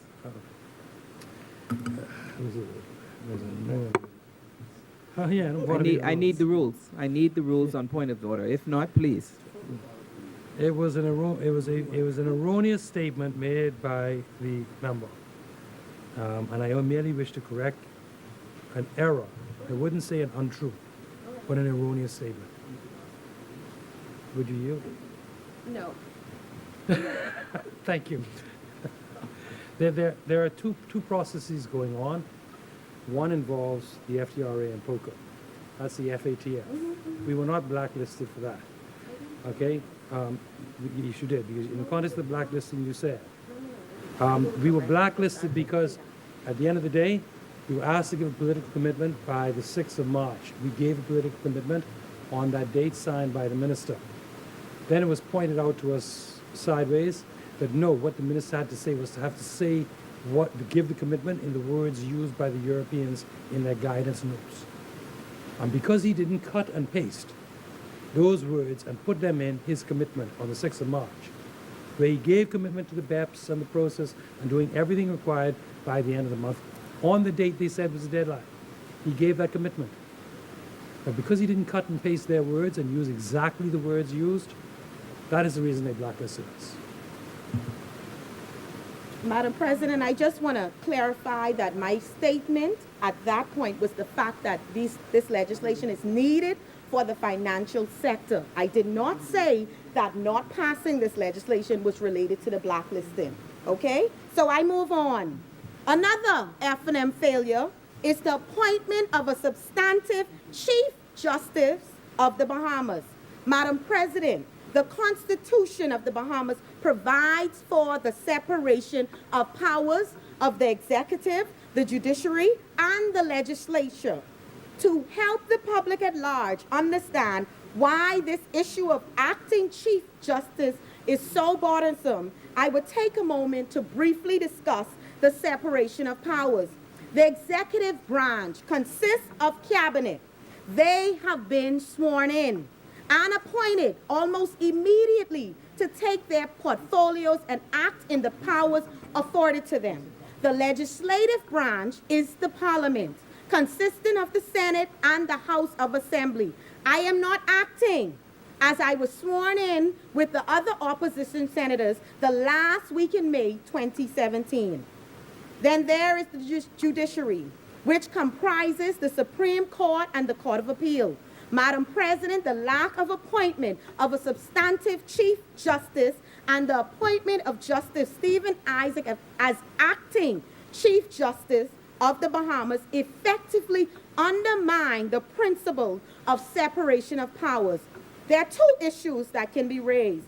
The fact that a lack of the appointment of a substantive Chief Justice undermines the independence of the judiciary, and there remains to be an issue of security of tenure.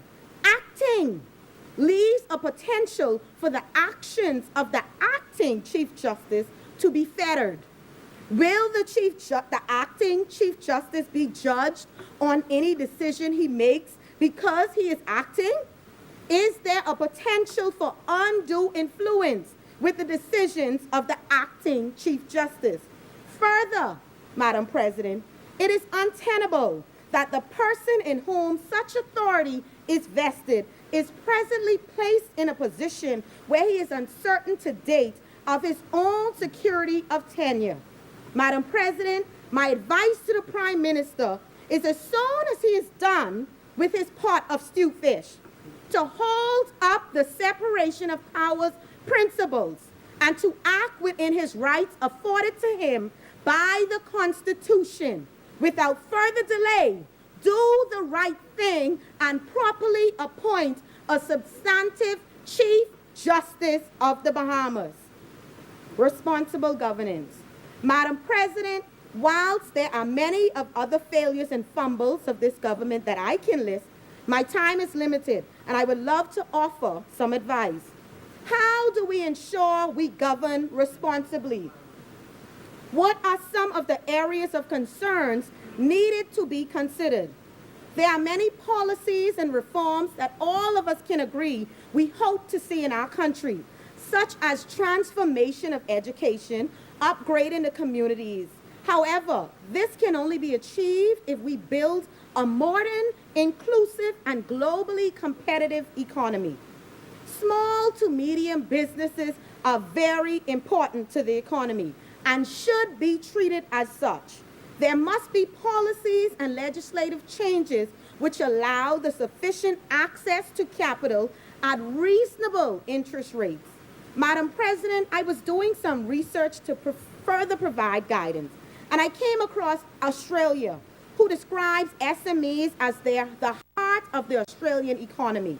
And upon further review, there have been some certain policy and programs initiated there by the Australian government to assist SMEs, such as online portals to assist SMEs with funding, finding partners, suppliers, or projects. There's a partnership agreement allowing access to trade and investment opportunities.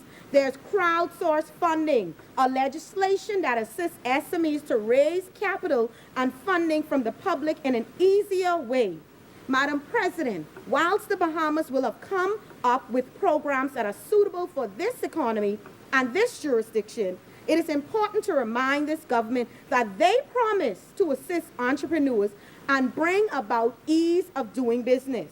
Therefore, I expect to see more policies related to assisting SMEs and less about assisting and making access to the Bahamian economy easier for foreigners. I think we have enough subsidies and laws for foreigners to get in the Bahamas and bring investment.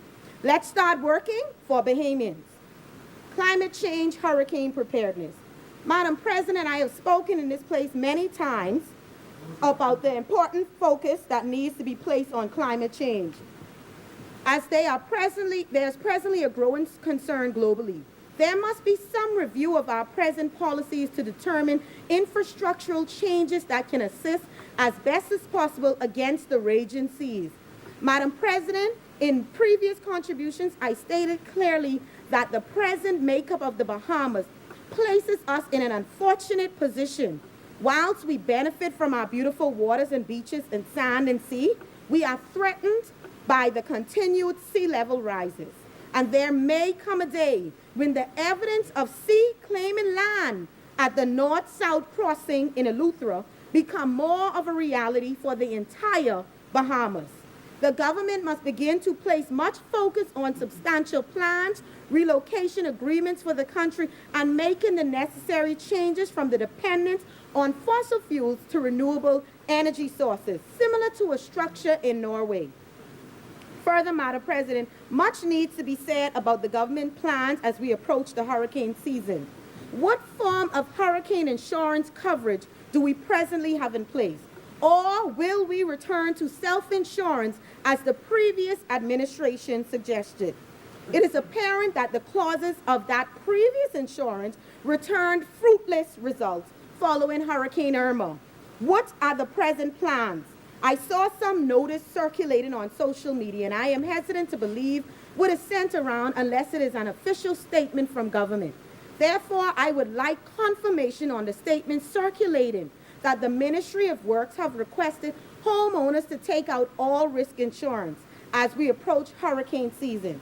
While I agree the burden should not be placed solely on the government to repair and assist persons suffering from home damage, I wish to use the opportunity to remind government of the present hike in the percentage of unemployed persons. And until they have done what is necessary to boost this economy, they must always be willing to share some of the burden in assisting those citizens in need. I expect if we are faced with a storm, that NEMA and the government would do what is necessary to bring normalcy back to the country. Plan for Grand Bahama Technology Hub. Madam President, I recall the first contribution given in this place by the Minister for Grand Bahama. During his contribution, there were a number of wonderful plans laid out, which spoke about the future of Grand Bahama. He mentioned the potential for Grand Bahama to become a technology hub, and when I heard that, I thought how wonderful that would be, because it is exactly in line with the world. Modernization and innovation are the new way of doing business. Additionally, Madam President, I noticed that the Minister for Grand Bahama was also able to accompany the Prime Minister on his travel to Texas. And apparently they met with a number of persons in the tech world, such as Google. And the delegation returned bragging about how the trip to Texas was very promising. Lastly, there was a number of conferences hosted, many that was very enlightening and informative, similar to those that previous administration hosted under the former Minister for Grand Bahama. Having said all of that, Madam President, I would love to know, what is the Minister for Grand Bahama position on this oil refinery project? The Grand Bahamians should hear from the Minister, and whether the Minister is hopeful that the project will bring the sort of relief that they are praying for. Presently, there still remains some feelings of discouragement, disappointment, hopelessness, joblessness, and many are presently disgruntled. Madam President, I say, what say you to the Minister for Grand Bahama? The people are praying for your success to transform Grand Bahama. Remember, your plan spoke of the new economy in Grand Bahama, one that will be modernized and focused entirely on technology hubs and other innovative ideas, changing the way of life. Madam President, I query then, how is it that the first major announcement to bring some job relief to the people of Grand Bahama is an oil refinery, one that has been hanging around since 2009, a project that is completely different from what was spoken by the Minister for Grand Bahama, and one that doesn't bring much innovation or modernization. Is this the form of change you envision for Grand Bahama? Because from the looks of it, this project seems to be more of the same. In the words of the member for Pine Ridge, things that make you go, Mental issues, rehabilitation. Madam President, in a time when we have serious issues, serious concerns with the unfortunate murder-suicide of a husband taking the life of his wife and then his own, leaving their children to live with just the memories of their presidents. And at this point, I say condolences to both families for the loss that they have experienced. However, Madam President, I ask, what is the government plan to bring further awareness and more focus and attention to the issues of rehabilitation and mental health issues? When we speak of these topics, they are either pushed to the side or neglected. There needs to be some level of urgency in both of these areas. Young persons being hauled off to prison and not enough done to rehabilitate them and give them another chance to be law-abiding citizens. There should be implementation of programs which are available to assist persons or families suffering from mental abuse or having a family member that needs help. Though we may have some programs, the discussions are too minimal. There must be real policies, real assistance, and real importance placed on these areas in society. That is what responsible governance should mean. Not only increasing the income of citizens, but providing the necessary help and avenues to treatment on these very serious issues faced by many. Madam President, beyond the issue of mental health, I am also concerned with reports I am hearing and wanted clarification. Madam President, I would like to know if it is true that the RISE program offered by social services has been canceled. If yes, does that mean that those persons initially on the program will no longer have funds loaded onto their cards, the same $80 per person per month and $20 for each extra person? If the program is canceled, will those persons that are awaiting renewal cards no longer receive them? Because I was advised they are presently still awaiting renewal cards. Madam President, when I first heard of the program, I remember thinking how beneficial it would be to those families in need.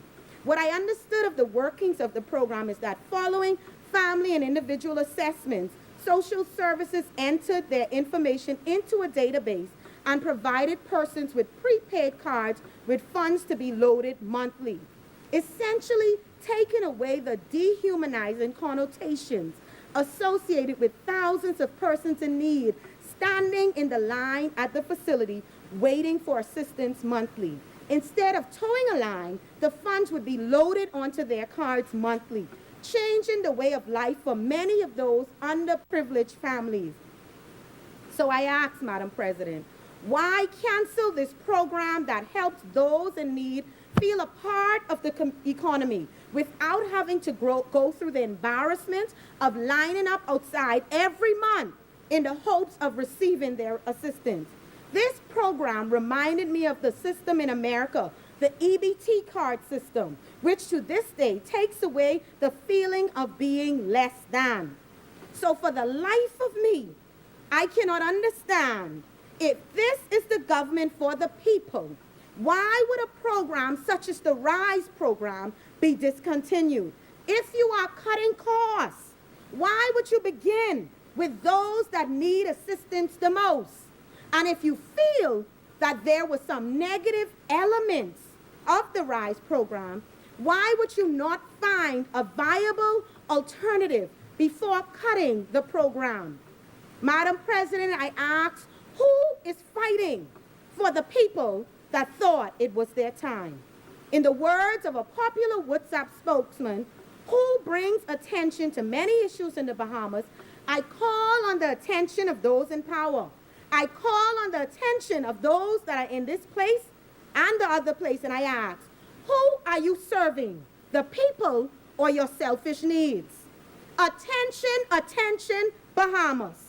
In a country where those who call themselves activists has turned mute since May 10th, 2017, I ask, who will fight for the people that thought it was their time? In a country where the rate of poverty is growing larger by the day, but apparently the RISE program has been discontinued, I ask, who will fight for the people that thought it was their time? Amen. In a country where contract workers and some that thought they were permanent public servants are being sent home daily with little to no investments coming into the economy and little hope for jobs, I ask, who will fight for the people that thought it was their time?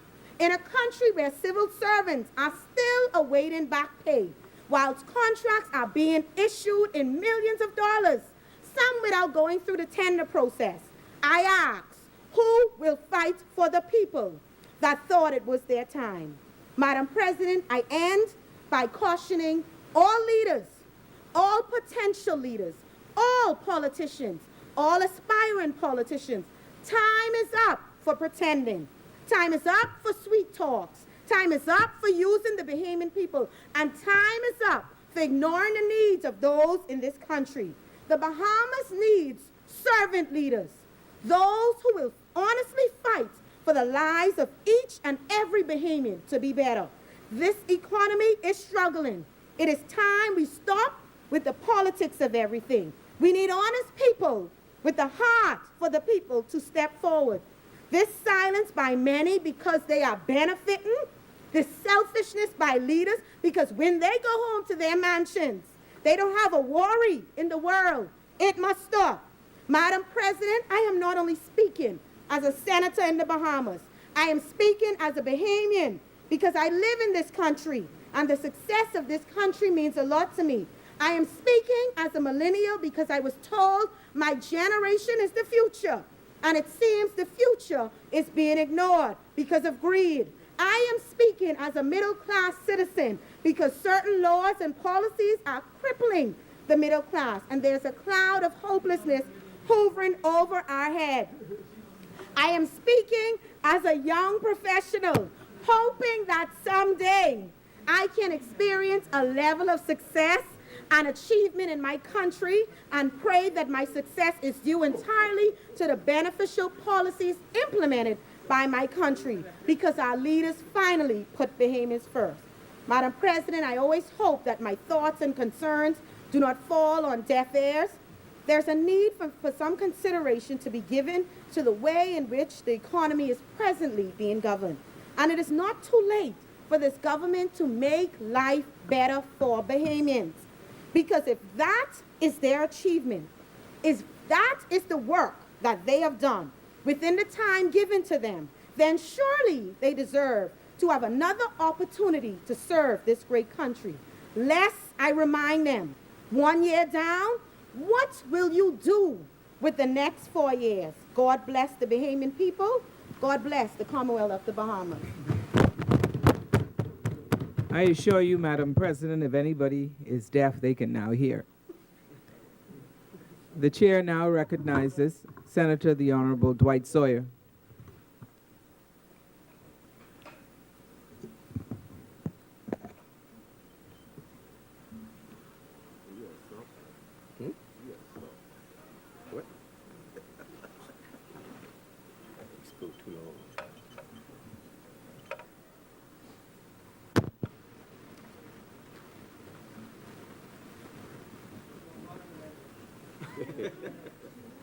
Good morning.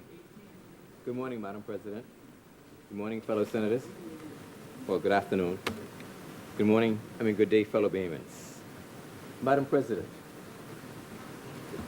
it is indeed my privilege and honor for me to rise in this honorable place again to address the Senate, and in this instance, to make some remarks on the 2017-2018 mid-year budget. Madam President, I will first of all, please indulge me for a few seconds for me to express my sympathy to the family of a great Bahamian and a friend of mine, the late Mr. William Bullitt, who passed away 3 weeks ago and who will be funeralized this weekend at Holy Family Catholic Church. Mr. Bullitt was a long-time and strong supporter of our party and has been a member almost since its inception. As a well-known electrical contractor, he assisted and contributed to the party with his electrical skills at all of our party functions, including rallies, conventions, and trips to the family islands. And he was a great source of almost a 5-star general in the constituency, what was known at that time as Blue Hills, I think is now known as Southern Shores. And for his contribution, the party bestowed its highest honor, that of a meritorious council member, on him. He will be sadly missed, Madam President, and may his soul rest in peace. Madam President, this mid-year budget brings hope to our Bahamas, and we can see a light at the end of the tunnel. Yes. I would like to thank the Deputy Prime Minister and Minister of Finance and his team for the long hours, time, and effort that they put into this year's midterm budget, and we can see a difference already in our country. The Deputy Prime Minister stated we will see a real economic growth of 2.5%, up from the previous forecast of 2.2%, and this to me is moving us in the right direction. Madam President, we are seeing a growth in tourism, and I understand that this past Easter has been one of our busiest tourist seasons, and that our spending is now coming under control. However, Madam President, this does not, and I repeat, does not mean that all is well, and it does not mean we must slack off. It does not mean our economy is back on track, but it means that this F&M government is moving this country in the right direction and to a better way of life for our people. This means that we should see gradual improvements in unemployment levels and in bank liquidity. The overall revenue of the Commonwealth of the Bahamas is up by 25%. It's up by 25% compared to last year through to December. This is wonderful news, and make this better for us, as the expenditures are down by some 67 million. I'm very pleased to see this progress being made, and know our country is now moving again in the right direction. We need to know what's going on in our country so we know how to move forward in the coming years. I'm comfortable knowing that under the leadership of our capable Dr. the Honorable Hubert Minnis, our our country will continue to improve and better days will come. Madam President, soon after coming to office, our government appointed an Ease of Doing Business committee to help boost the economic growth and employment of our country. Over the past 10 months, the committee has made tremendous progress. The country is improving the ease of doing business for businesses of various sizes, though there is need for essential improvement in a number of critical areas. Some of these improvements included the passage of the Commercial Enterprise Act, proposed reforms at immigration, and a compendium of measures to help the small and medium-sized businesses and micro businesses. Of one particular note is the time and cost involved in making foreign currency payments has been significantly improved because the central bank has expanded the delegated authority and increased limits for commercial banks to approve current account transactions, which include travel cash. They moved it from $10,000 to $15,000. Payments for services from $25,000 to bill amounts, and for merchandise payments from $500,000 to $1 million. Also, Madam President, foreign accounts are now available in the Bahamas for resident businesses, enabling them to save exchange costs when depositing foreign exchange business receipts, and help save exchange costs when making payments of foreign currency invoices to suppliers. Yes, Madam President, local businesses can now have foreign foreign accounts up to, I think, a tune of about $100,000. So, Madam President, we are now moving in the right direction, and I do wish that we can see some more improvements also in the length of time it takes to open a bank account or to change signatures on accounts in our local banks. Madam President, in recent reports, we see that crime is down about 47%, and I'm happy to see how hard-working police officers making good progress, and I fully expect the numbers to get much better when the police roll out its new crime plan in the coming weeks. The people of the Bahamas deserve to feel safe, and I am confident that this government will bring that feeling back to our people. Let's be clear, crime is down 47%, but not stopped. So there's still plenty of work to be done, and I encourage our police force officers to keep fighting the good fight. The police cannot do it all by themselves. We will take the entire country to work along with the police to ensure that this country goes back to a safe one as we all knew it when we were growing up. We have to report crimes when we see them. If we must not, and we must not encourage petty crimes as it will grow to bigger ones. We must all do our part to see the scourge of crime leave our society. Madam President, this past weekend, the weekend before last, the Bahamas hosted the 2018 Carifta Games, and while Jamaica dominated the games, our little country, powerful country, did well in finishing second. We had some great performances, and I enjoyed watching our athletes represent our country. And to see the togetherness displayed was most encouraging. My congratulations goes out to the BAAAs and all the organizers of the 2018 Carifta Games. As we all usually, we do it right.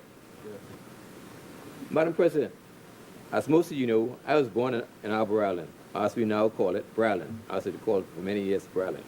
And it was wonderful to see the Prime Minister sign a heads of agreement for $45 million marina at Bralin.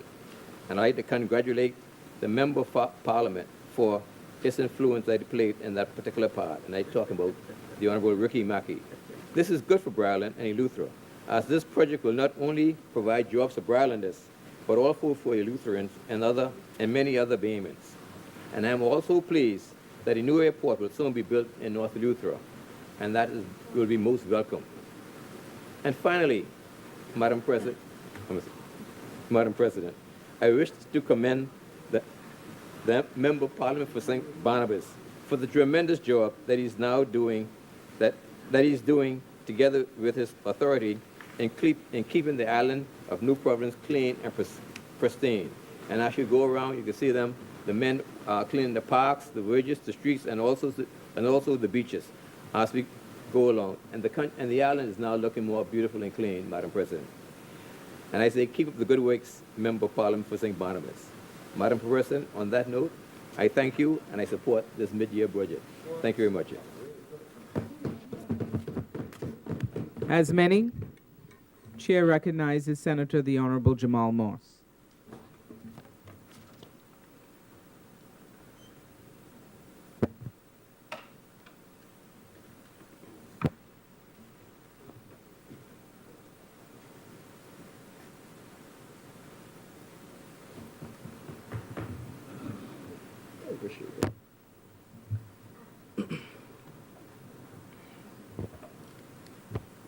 Sustainable development is the pathway to the future we want for all. It offers a framework to generate economic growth, achieve social justice, exercise environmental stewardship, and strengthen governance. These are the strongly held convictions of the former Secretary General of the United Nations, Ban Ki-moon. Madam President and fellow Senate colleagues, standing in established protocol, I count it as a privilege to speak to you today on the urgent need for youth empowerment and advancement in our recovery economy. The World Bank indicated that youth unemployment in the Bahamas during 1991 and 2017 had an average value of 22.45%. The current reality is that young persons with little to no academic credentials, as well as those with university degrees and professional designations, are facing high levels of unemployment. Therefore, I would like to applaud the Department of Labor Labors on the Block program. This program serves as a medium where employers and job seekers are face to face, and in my contention, creates an easier, efficient process. I've been told that persons are being hired on the spot by employers, so we can also agree that this program has also reduced the application and processing time for some. The National Training Agency has been instrumental in reducing the skill gaps within our labor force to improve the employability of the youth and anyone who feels the need to develop and hone in on a specific skill set. For this, they must be commended. We often hear our young people complaining that though they have the qualifications for their desired jobs, but they do not have the required level of experience that the employers are requesting. It is unlikely and in some instances impossible for a 25-year-old with a master's designation to have 10 years of experience, which would then bring in the concerns and questions of ageism in our society. I'd like to recommend a form of income maintenance scheme where central government subsidizes employers to employ individuals with the desired qualifications, but who may not have the experience required. This subsidy will reimburse employers for the on-the-job training that is required. I'm recommending this option because without some mechanism or safeguard in place, we will lose our knowledge and talent base to countries that are paying higher wages and are providing more opportunities for growth and professional development. Madam President, while this is just one cost of employment, I'd like to list off 3 points to speak on to the other social and economic consequences of our youth unemployment. 1, short-term unemployment could lead to prolonged or long-term unemployment that decreases the earning potential of an individual over the life cycle. 2, unemployment can lead to social exclusion, which can make the allure of black market activity and illegal activity more appealing, resulting in higher incidence of crime. 3, higher levels of unemployment will decrease economic productivity and will stifle GDP and economic growth. As a result of the aforementioned, often the amount of social benefits that will be dispersed able-bodied men and women will increase. Typically, to generate revenue to cover expenditure costs, government borrow money or tax citizens. I prefer we got more persons to work, and I'm sure everyone feels the same way. Madam President, in an aging society, high levels of youth unemployment will have adverse effects on social benefits and entitlement moving forward. For example, presently, national insurance operates on the contributed system a paid-for system, I would like to think of it. Essentially, our parents' contributions paid our grandparents' pension, and our parents will be paid by our contributions. However, if there are less people paying into the system, how will our parents be paid? How will we be paid? Canada, as we speak it, is looking for solutions to their aging population crisis. And I'm sure we've all seen on Facebook ads inviting persons to move to Canada. They're offering migrants express entry residency, land, jobs, and a great many other initiatives to avoid the ramifications of an aging population's social benefits or having to raise existing contribution ceilings. Now, let me be very clear. I'm in no way suggesting that measures the Canadians are taking should be one we should take. You see, Madam President, young Bahamians ought to have a solace in the Ministers of Finance 2018 year's budget that strongly indicate that the economy was in a state of recovery. Simply said, during the last 6 months of 2017, while paying off millions of dollars in debt, courtesy of the previous administration, at the time of December's budget, there has been an increase in revenue collection by $25 million. Government expenditure unrelated to debt redemption had decreased by some $67 million, which translates into a reduction into the $92.3 million reduction in the GFS deficit. Colleagues, in a recovery economy such as ours, there are many opportunities to explore. For example, heavy investment in the orange or creative economy. In the IDB publication, the orange economy is defined as all the sectors whose goods and services are based in intellectual property, such as advertising, architecture, crafts, design, fashion, film, games and toys, music, publishing, research and development, software, TV and radio, video games, and visual and performing arts. The IDB publication also indicated that by 2011, this economy will be worth $4.3 trillion.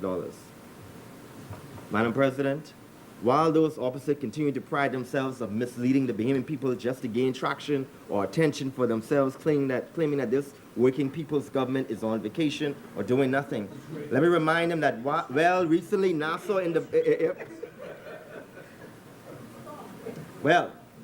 again I say, recently, the Nassau Airport Development Company reported that arrivals during the December 2017 and January 2018 exceeded pre-recession travel levels.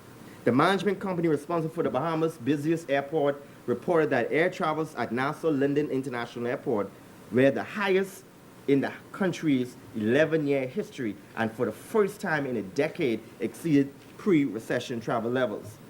They also shared with the Bahamian people that some 151,454 passengers landed at LPIA in December and 140,314 in January, the largest number since the pre-recession holidays of 2007 and 2008.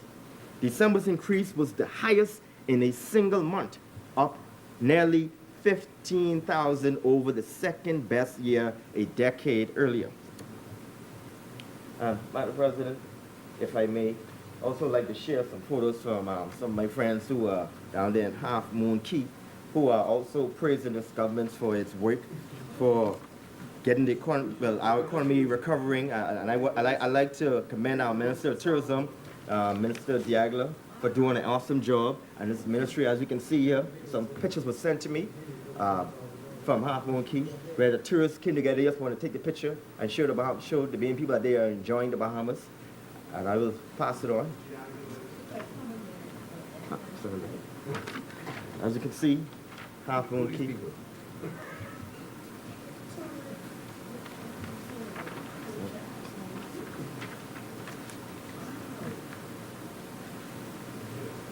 Tourists are loving the Bahamas.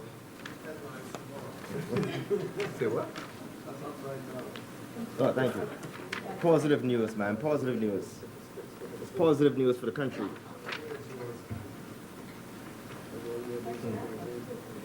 My fellow Bahamians, while I know those who oppose this working people's government just to feel good about themselves, preliminary results for March are even more impressive, up by 24% over 2017 arrivals.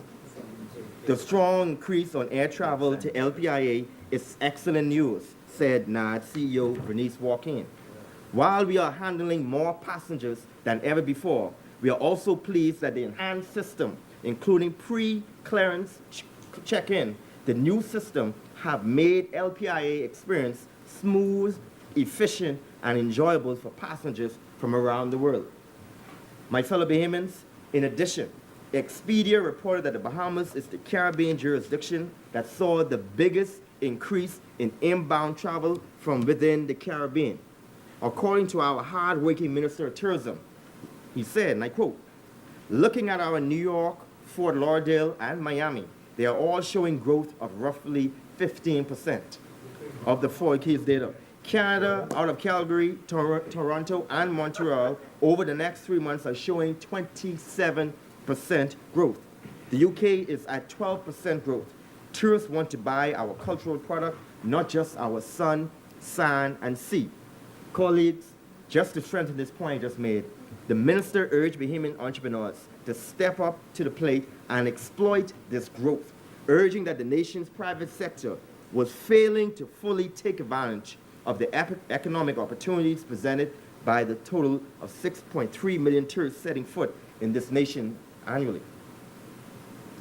He added that one of the Bahamians' holy grails has long been to strengthen and improve linkages between the tourism sector and remainder of the domestic economy as means to boost GDP and employment and entrepreneurship. My fellow Bahamians, our Caribbean brothers and sisters want to take part in our heritage.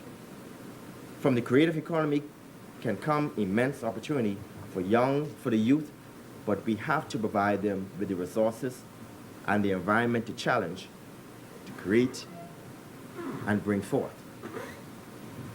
There are other areas where youth engagement and participation is imperative, primarily because of innovative nature of the young. Presently, small island developing nations such as ours are confronted with the reality that sustainable development is linked to technological advancement, that this is critical to ensuring that countries are smarter and greener. And in my contention, there needs to be massive technological reform where the environment is concerned to foster industry development. This is why I would want to take this time to congratulate and thank our nation's Prime Minister, Dr. the Honorable Hubert Minnis, for his vision and determination to make Ragged Island a green-friendly model for the Bahamas. The Prime Minister said on the 20th of March, 2018, and I quote, "I wish to offer an update on the restoration's efforts for Ragged Island. The well-known Rocky Mountain Institute has completed techno-economic modeling for the Ragged Island electrical grid. This modeling is known as the Homer model. Homer models are widely accepted as one of the most trusted and advanced methods of modeling the addition of renewable energy resources into existing microgrids. The proposed solar array and battery storage system will provide 95% of Ragged Island's electrical needs, with the existing diesel generators remaining functional for backup power when solar production falls short to poor weather. The budget for the proposed system is $2 million. Saving occurred from reduced fuel consumption, and operating costs will roughly be around $370 per year, achieving system payback in less than 6 years." End quote. Colleagues, we in this F&M administration are ardent to make Ragged Island a model for renewable energy as we rebuild that island. Madam President, when we look at Gladstone Road dump, we often criticize the current outdated infrastructure and unsustainable process.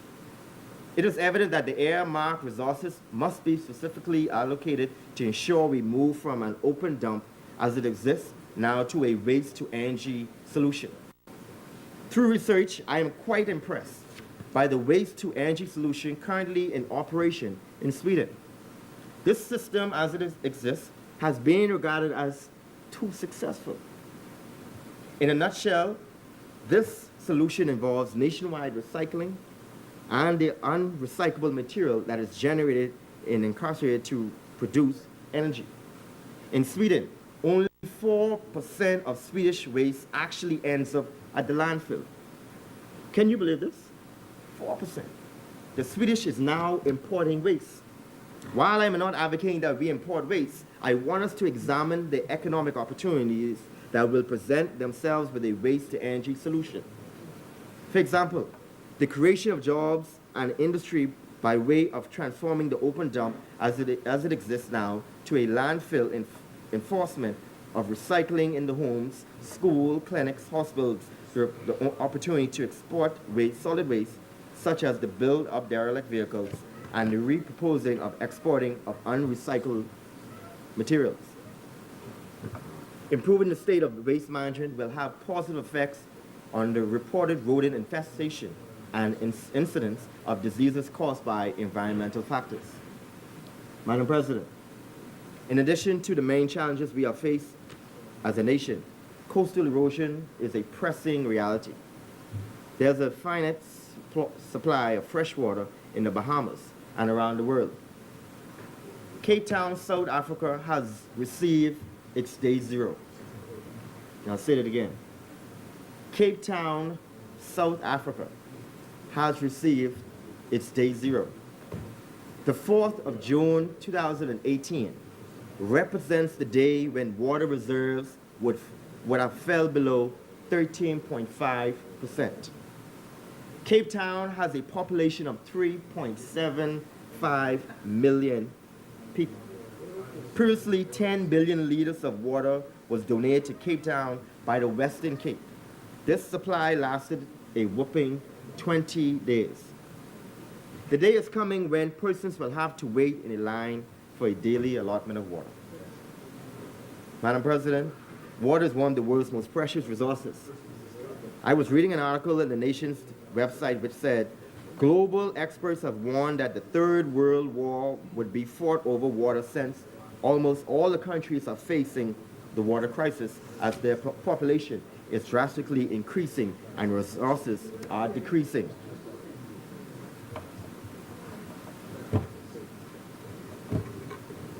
End quote. Water is critical to all aspects of life, from crop production to everyday processes. It sounds like we need to look into reopposing and creating opportunities with our gifts from God. We've all heard that with each coming year, tropical storms will get stronger. We can't fight Mother Nature, but we can prepare. We can build infrastructure and strengthen legislations to ensure that homes meet the national codes and are able to weather the instruments. The time to build stronger is now. Hurricane Matthew, the mass damages will cost the government well over $600 million. The time for ingenuity and development is now. The youth of our country requires environment and opportunities to foster innovation and development to then offer the solutions for some of the contemporary issues we face. On that note, I would like to publicly thank this Effingham administration, along with the ministers responsible for education and public works, who are following one of the vision of our party, which is the hallmark, the bedrock, the foundation, the purpose, and the brand of our party, to ensure that the youth of our generation, of our nation, are given the tools needed with the latest technology to learn more comfortably and to be prepared not just academically and mentally and spiritually in such a competitive world. Both ministers have pledged to coordinate and begin the process for building schools in Inagua, Gregorytown, Eleuthera, and New Providence, and the list goes on. Sadly, those opposed us since coming back to office in 2002 and 2012 failed to either start or finish building a school in their term. But what they did not fail to do was to play around with a cookie jar. Madam President, I would like to commend the Ministry of Agriculture, headed by Minister the Honorable Randall Wells, for his relentless focus on ensuring that the Bahamas is able to bring down that $1 billion food import bill, which we as a people pay every year. Minister Wells announced that the Bahamas could be self-sufficient chicken producer in 2 years. The government is committed to providing a framework of incentives to local producers to rejuvenate the country's chicken production, which could generate $80 to $100 million annually and new jobs. Mr. Wells also spoke on how his ministry has expanded active cooperatives portfolio by 14%. He said the reason is that government is seeking to increase the amount of local food Bahamians purchase. He added that this could be the country's last real opportunity to salvage the agriculture sector, diversify our economy, and minimize the risk of losing access to food as a consequence of sudden global economic, climatic, or political shocks. The islands that have been chosen as relates to the portfolio increase are Nassau, Grand Bahama, Abaco, Eleuthera, Exuma, Long Island, and Maguana. We are determined to bring down the food bill, colleagues. Madam President and fellow Senate colleagues, I have endeavored to demonstrate the importance of our youth and empowerment while we are in the state of economic recovery and sustainable development. However, before I resign to my seat, I would like to leave some parting words. This administration is a unique one. We are faced with emerging realities of a changing environmental, social, and economic landscape. We must act diligently and in the best interest of the Bahamian people. While mistakes are being made along the way, as was expected, I ask that we do not get caught up in opposition's desire to sidetrack us into lights, camera, and headlines, or lure us into their unlearned and ill-advised political propaganda. I want to again thank my leader and Prime Minister for this opportunity to serve and to be a voice for the youth of our great nation. I say to my generation and the Bahamian people in general, while we may want things to happen now, keep in mind that in your hearts that nothing will happen overnight. We have been dubbed as a microwave generation, and opposition is playing into it for their own selfish gains. I say this, the Bible, however, praises patience as a fruit of the Spirit, according to Galatians 5:22. Patience doesn't make you weak, passive, or the soil. Instead, it makes you stronger, wiser, and truly grateful spiritually and in the eyes of our God. Nothing before its time, I say. Nothing. But I assure you, great things are coming under this administration. Soon. We won't swing you like the old administration. I could definitely assure you of that. This is truly a new era of prosperity, transparency, and hope. Bahamians voted for them. Bahamians voted them out because the truth or humility was nowhere to be found in them. They voted for change, but the trouble is change is odorous, involving, and difficult process. As I speak, there is a lot of good. Let me repeat that, not a problem. The trouble is change is odorous, involving, and a difficult process. As I speak, there is a lot of good being done through policy, legislation, trade agreements, and programs throughout the length and breadth of the Bahamas. Unfortunately, it doesn't always make the 7:30 news, the headlines of the dailies, or even the hot topics on social media and talk shows. Let us all remain mindful that transformative change requires citizen engagement and participation. As we continue to ever press towards the mark, remember that we are truly stronger together. Madam President, I'm glad to be in support of the midterm budget. Thank you.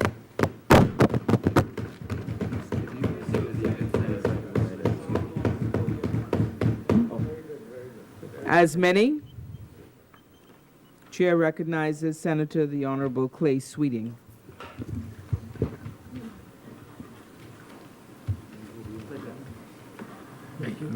No.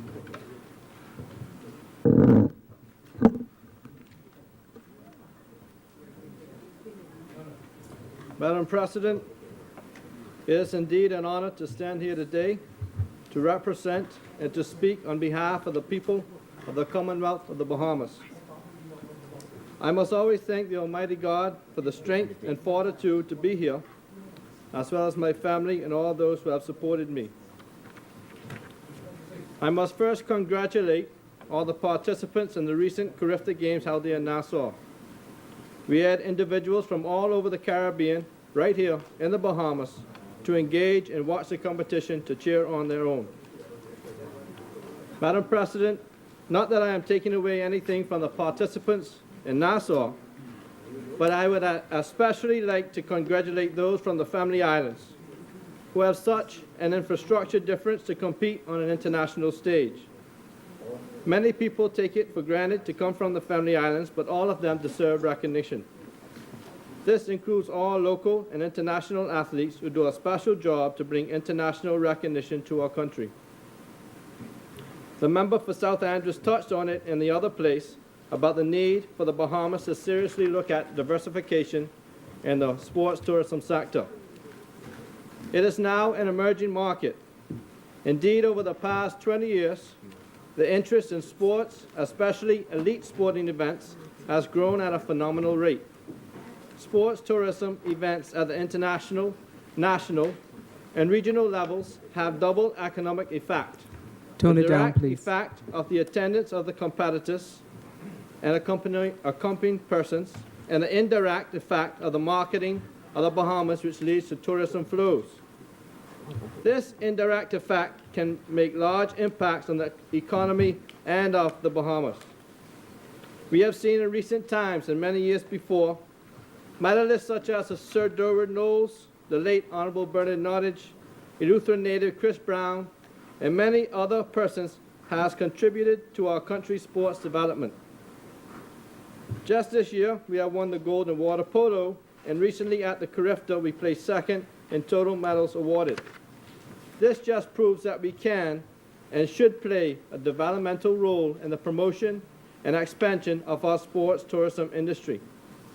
Once again, I would like to congratulate all of them.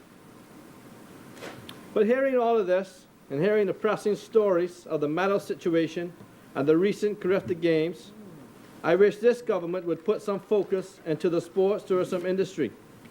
I have seen a big gap in the execution of the latest Carifta Games, so we need the Minister of Sports to realize what this can do to our country. I would just ask the minister to pay attention, because it presents an opportunity for persons, including those in the Family Islands, to become a part of the need and a desire for potential growth in this part of our economic sector. Madam President, I take interest and note where the government has signed 2 heads of agreement since the beginning of 2018, one with Oban Energies and one with 4M Harbour Island Limited, who intends to develop a 45 million world-class resort on Harbour Island. The F&M has represented this constituency for 30 years, and it's about time some real focus is placed in Eleuthera. Madam President, we come into this place, as well as the other, and we speak and we boast about investors in our country. We have groundbreaking ceremonies, heads of agreement signings, we roll out the red carpet and parade them around on television. However, I want to stand here today and congratulate a young Bahamian, a young man, Mr. Stephen Newbold, who has commenced the construction of a shipyard right in Hatchet Bay, Eleuthera. Eleuthera is in dire need of employment. Many persons are struggling just to make ends meet. Those who have jobs on Eleuthera travel for miles just to support their families. They carpool, they hitchhike, and they do what they can to provide for their loved ones. Madam President, this shipyard intends to serve the Bahamian market and become a much-needed boost to the economy of Eleuthera. This business is at the early development stage, and it employs 100% Bahamians right now. Madam President, it is important that we promote and congratulate Bahamians when they embrace business development and invest to create opportunities for fellow citizens. These are the type of things we should be braggadocious about. development in communities that once boasted as being one of the most industrialized centers of our country. I also want to mention this project because it seems as if we don't give our people, the Bahamian people, a fair shake all the time. Bahamians seem to be neglected, but we roll out the red carpet for foreigners. We provide foreign investors with exemptions from taxes on income, import duty, export tax, and real property tax. In some instances, we also exempt them from value-added tax on construction material, equipment, furniture, fixtures, and other material required for construction, equipping, and furnishings. How about the foreign companies who we offer duty-free on vehicles and gasoline needed for constructing the development of certain projects? Listen, I'm just being real here. Why we cannot offer Bahamian developers the same concessions as any other HOA that has been signed recently? We must celebrate Bahamian success and provide them with the same initiatives and fortitude we give to foreigners. Let me be clear here. I'm not saying that foreign investment is not needed and not necessary to assist our country in economic. What I am saying is that we need to provide our people, Bahamians, with a fair shake of the tree. We must get back to the basics in this country. Large projects are not always necessary and may not provide the economic boost that some may anticipate. Madam President, small businesses in this country contribute to our local economies by bringing growth and innovation to their communities. Small businesses also help stimulate economic growth by providing employment opportunities to people who may not be employable by larger resorts or corporations. Small businesses tend to attract talent who invent new products or implement new solutions for existing ideas. Larger businesses also often benefit from small businesses within the same local communities, such as Lowe's Wholesale, SuperValue. They depend on small businesses for the completion of various businesses functions through outsourcing. My grandfather always told me, the more you have, the more you stand to lose. Small businesses also accumulate less revenue than larger corporations, meaning they may have less to lose in times of economic crisis. Madam President, when consumers patronize local small businesses, they are essentially giving money back to their communities. A thriving local business will generate high levels of revenue, which means that the business will pay more into the public purse by way of taxes. This money can be used for local police, schools, government buildings, and much needed infrastructure, even though we don't practice this currently. Madam President, in recent times we have heard a lot of climate change and the effects of it. Many small businesses also possess the ability to respond and adapt quickly to changing economic climates. This is due to the fact that small businesses are often very customer-oriented. Many local customers will remain loyal to their favorite small business in the midst of an economic crisis. This loyalty means that small businesses are often able to stay afloat during rough times, which can further promote them. Madam President, it seems like every debate that we have in this place goes something like this from the other side. The PLP did nothing in 5 years. If there is something productive, the F&M did it. If something goes wrong, the PLP cost it. No matter how many times we rebut these charges and clearly lay out all the accomplishments of the last progressive Liberal Party administration, we come back to these very same arguments over and over and over again. This People's Time government seems to have swung the country. They sweet-talk the pants off the Bahamian people, literally. 3,000 plus people got the proverbial boot from this government. Never before in history has any government fired this many people and in only 10 months. They have claimed to have saved $75 million by firing civil servants. And if that is the case, why continue to borrow money? I'm no mathematician, but it doesn't add up. The government has borrowed a whopping $1.7 billion, and the first fiscal year isn't even completed. Where in the Bahamas is this $1.7 billion being spent? the Bahamian people is not feeling the money. You see, I was so confused, I had to ask my colleague, Dr. Darvel, if the money was being spent in Grand Bahama. Because it isn't in Eleuthera. Or maybe it's in Fox Hill. Or maybe in Inagua. Maybe in Seabreeze. I'm not sure because I don't see it. The Bahamian people soon will be chanting, "Show me the money." Madam President, as Shadow Minister for Agriculture and Marine Resources, I would like to touch on a few topics that has been of recent. I'm not sure who my good friend, the Attorney General, spoke to in regards to fishing, but the fishermen and farmers of this country are hurting. That is no secret. This has been the hardest lobster season that I can remember. Hurricane Irma ravaged this country and left people without homes, businesses, and jobs. The season is now over, and many fishermen have made little to no money since September of last year. Point of order, just a quick point.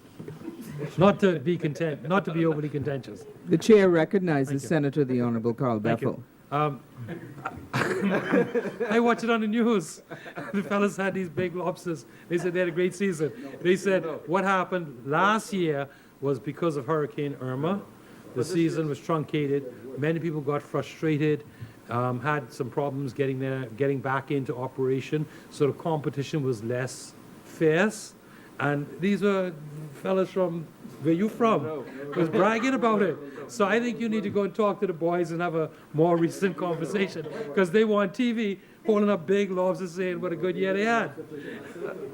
Madam President, I think they might have been reruns because they wasn't from this year. They wasn't from this year. They was a rerun.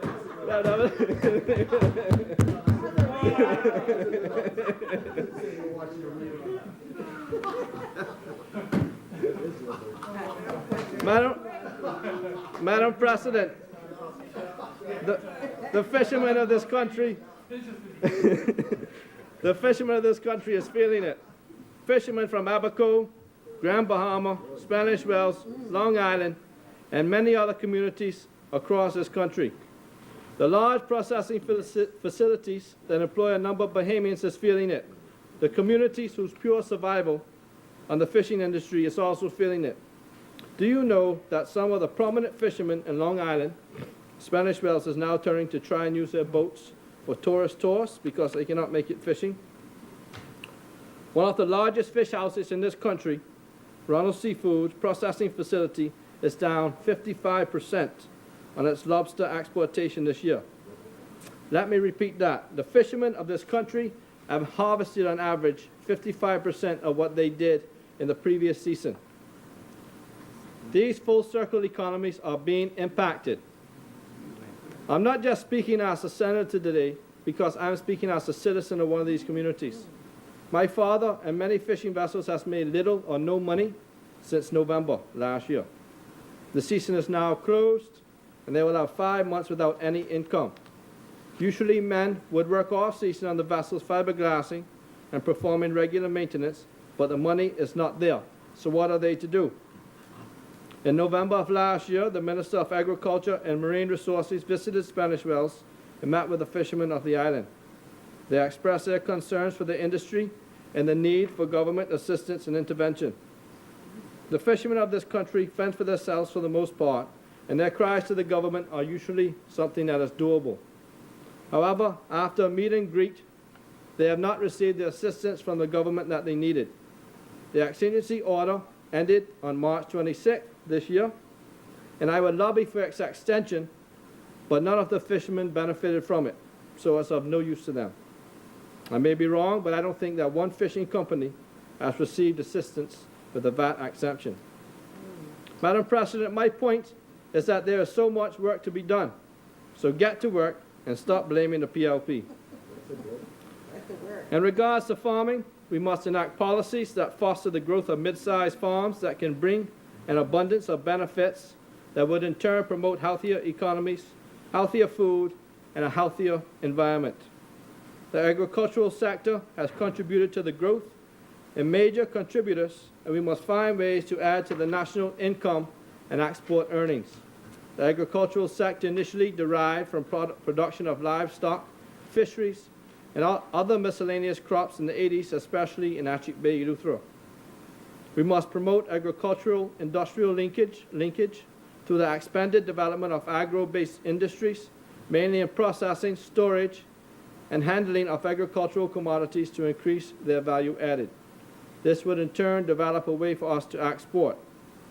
Instead of promoting the importation of fruits and vegetables from other countries, more recent in Haiti, let us promote the exportation of products from our shores to others.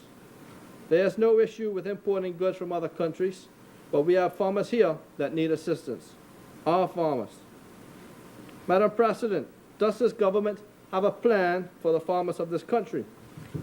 I recall the other day someone sent me a WhatsApp video of some of the hard-working farmers of this country standing outside the Prime Minister's office. Some had traveled all the way from the Family Islands to meet with the Prime Minister. The scene they were being asked to leave while the Prime Minister rushed out the back door. This government must walk hand in hand with the farmers, not run away from them. The farmers have endured back-to-back hurricanes, and I am sure they have yet to recoup. I am sure they just want to discuss issues plaguing them and simply find a way for the government to set up avenues to get their crops and livestock into the local markets and, if possible, the international markets. They don't want handouts. The farmers are just tired of lip service, and their frustration is evident. Madam President, I wish I could come here today and truthfully say that this F&M administration has done a wonderful job to provide hope for the Bahamian people. I feel confident that the side opposite will come in here and say that they are doing an amazing job, and the Bahamian people are so happy with them. I wish I could come here today and say that I am impressed with this current government. I wish I could come here today and say this F&M administration has provided the Bahamian people with the best opportunities available. But I, with a clear conscience, cannot. As I listen to the debate in the other place, I wonder if we all live in the same Bahamas. In the Bahamas that I and the vast majority of Bahamians live in. We have violent crime threatening to bring our nation down. Unemployment is extremely high. Underemployment is a significant problem. Thousands upon thousands of Bahamians have become discouraged and have given up looking for work altogether.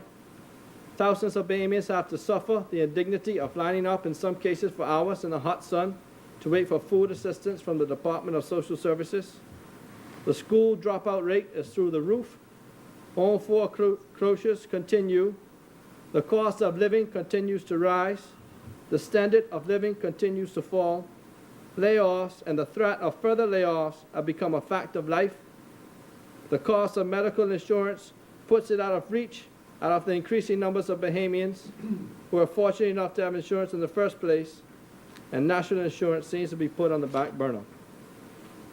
We have universal education, but we recognize that our education system is not preparing enough of our young people to excel in the real world. These are the things that we should be talking about. These are the issues that Bahamians want and need their government to address, and address in a substantive way, not by putting a Band-Aid on a gunshot wound.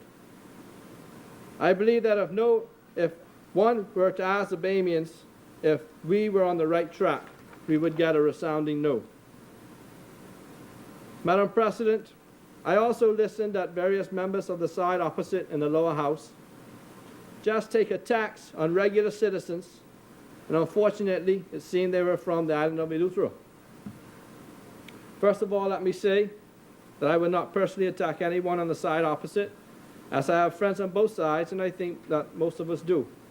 Some of us just have different views on policy decisions and how to govern. I have no issue with someone disagreeing with me for what I believe in, but that does not mean that I will continue to fight. However, what I do have a problem with is when honorable members get up in this place or the other and attack citizens of our country, the same people that we should be representing.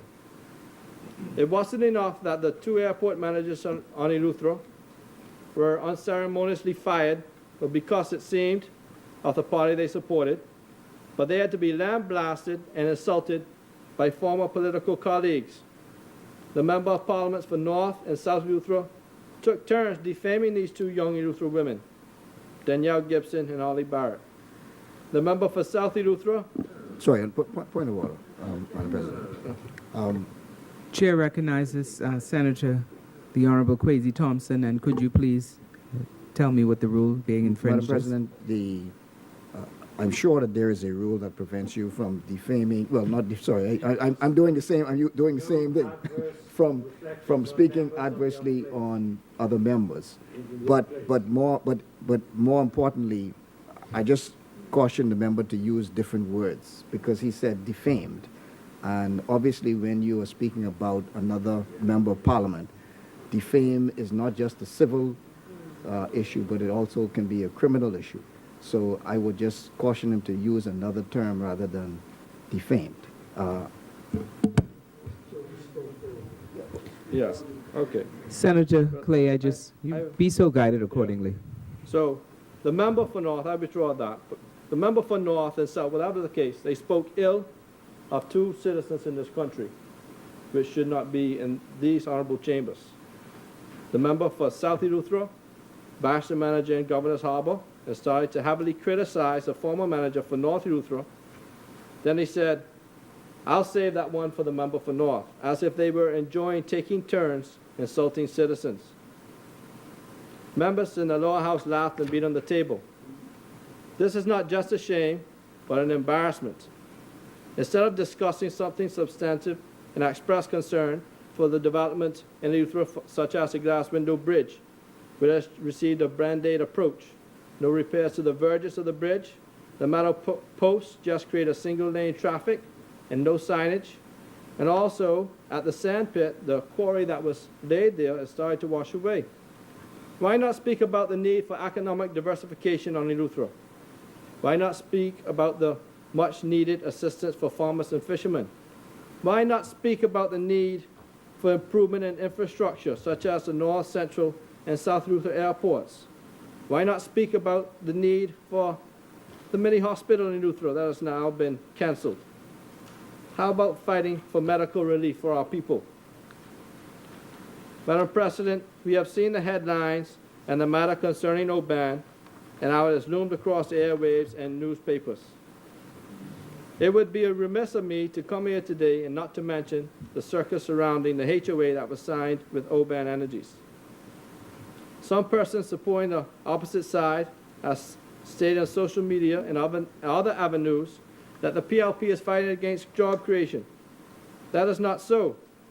This side, the PLP, supports job creation. We support putting Bahamians first. But we also support ensuring that everyone involved are provided with the best opportunities possible that would give substantive results for generations to come. Sorry, Honourable Member, just to move the resolution. We are approaching 1 o'clock. Chair recognizes Senator the Honorable Carl Bethel. Thank you, Madam President. I move that the business of the Senate to continue beyond 1 p.m., after which we will suspend for the luncheon break. If I may obtain a seconder. Second. It has been moved and seconded that the Senate proceed beyond 2 o'clock. Thank you, Madam President. I'm sorry, 1 o'clock. All those in favor would say aye. Aye. Those opposed, nay. The ayes have it. The Senate will now proceed beyond 1 p.m. Madam President, I am not sure if members in here have seen the video of an interview of Ms. Geraldine Watkins, where she speaks to the need for clean air and cutting down the pollution of the air. That was indeed a touching video that speaks to emissions and the possible exposure to industrial pollution at Pinders Point, Lewis Yard, Hawksbill, and surrounding areas.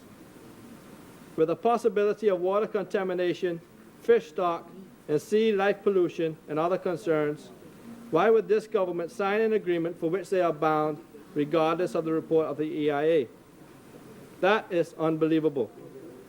The government has relinquished its ability to terminate the heads of agreement with Oban Energies because of what environmental impact assessments may conclude about the safety of the project. This information comes after critics expressed concern that the agreement was signed before an EIA was conducted. The agreement says that the parties agree that the government shall not have the right to terminate these heads of agreement based upon any EIA report but instead shall work with the developer to mitigate any concerns. And if the government does not provide any such comments to the EIA within a 60-day period, the EIA shall be deemed acceptable to the government. The Prime Minister boasted in Parliament about signing an HOA with Oban Energies. But the agreement was signed by Oban Energies President, not Peter Krieger, the non-executive chairman of the company. But we all watched during a press conference, Peter Krieger signed the agreement.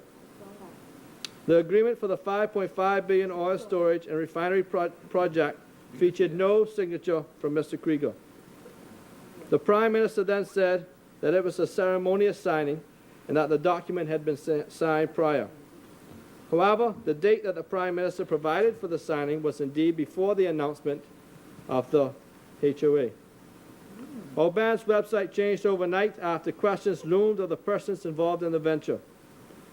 And the Tribune also revealed that Mr. Dahana was dismissed by a credit research firm in 2010 for alleged gross misconduct. Before Oban Energy's website was erased, the mentioning of Mr. Dahana, he was described on the website as a former managing director of credit sites. Did this happen because of the speculation and questions raised of his involvement in the project? After all this that surrounded the controversial signing, the PM yet again wants to blame the PLP. He insists the former government signed this agreement. Wow, the blame game again. When will the government realize that they are in fact the government? When will they own up for their own mistakes? The people are tired of hearing, it's not our fault, blame the PLP. The campaign is over, just govern. What happened to the government of transparency and accountability? How is it that a foreigner came into this country and at a meeting in Grand Bahama informed the people that the government had provided Oban Energies with 690 acres of land to be leased? What happened to transparency? What happened to accountability? We have people all over this country that would love to own a piece of the rock as well. While I'm on the topic of Crown land, I also feel that the process of distribution and management of Crown land needs to be more transparent and that the Prime Minister should be stripped of his ability to grant such land in an executive order. I will also note that the Prime Minister, when speaking on the Oban matter, announced that there will be a number of land reforms with respect to the management of Crown land. I do support these reforms when it comes to this distribution. However, currently, and especially in family islands such as Eleuthera, there is no regulation and enforcement on how Crown land is used or awarded. Alfred Sears spoke the other day, QC, that currently over 2 million acres of Crown land pursuant to Section 54 of the Conveyancing and Property Act is managed under the exclusive control of the Prime Minister. There is no accountability for how this Crown land is used and is disposed of by the Cabinet or Parliament. Persons in areas such as the Bogue has very little private land to purchase, and therefore we have communities in Eleuthera that is built entirely on Crown land. So when a young person gets of age and wants to own a piece of the rock, he never really does. He or she picks, not even a plot, but picks out a piece of land, probably using coconut trees as markers, and constructs their home. The home is never deeded to them because they do not have a conveyance or proof of purchase for the land. This has been a vexing issue for many people in the Family Islands.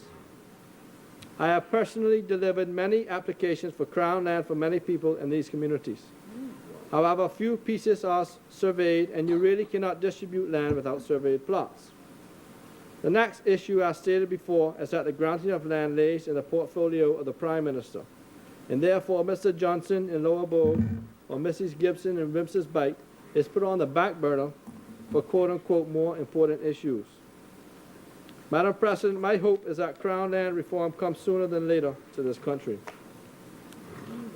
Lastly, Madam President, I echo Senator Davis when she spoke about the blacklisting being a major failure for this government. It puts one of our largest industries at risk, the financial services sector. They introduced a flawed legislation recently the Commercial Enterprises Bill that seemed to cater more to foreigners than Bahamians.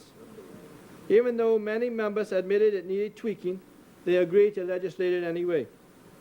The Minister of Finance was more focused on playing the blame game instead of ensuring that they protected the financial services industry.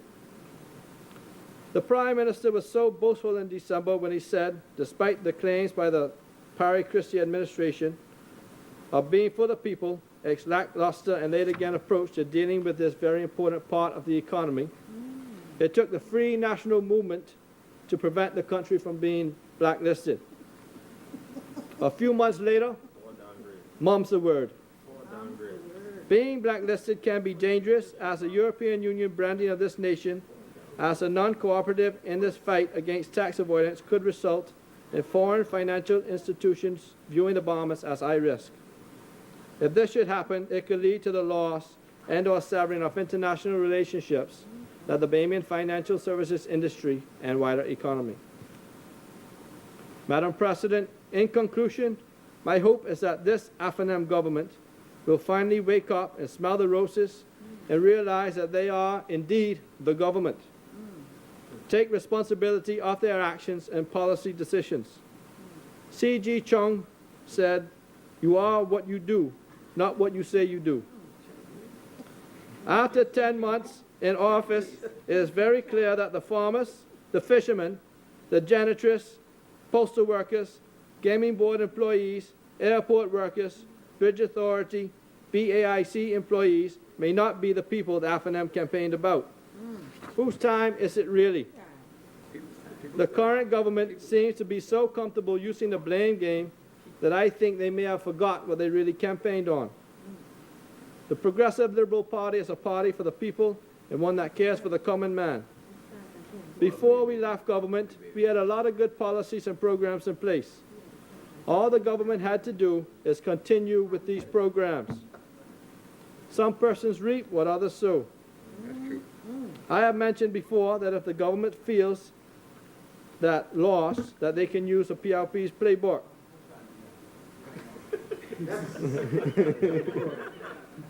Almost finished. Madam President, what happened to making provisions for potable water, sewer? Madam President, what happened to making provisions for potable water, sewer and sanitation services and electricity throughout the Hobart-Ale area and other similar communities? What happened to providing free college education to all Bahamians? What happened to creating tax-free economic zones in these areas to encourage business growth and spur job creation in the redeveloped phase? It ain't here yet. Bahamian people are tired of promises.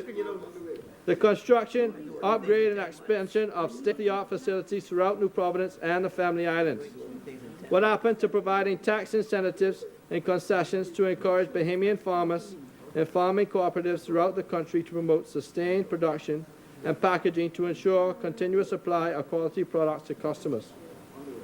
What happened to ensuring that a proportionate amount of resources generated within each island is allocated to that island for its own development?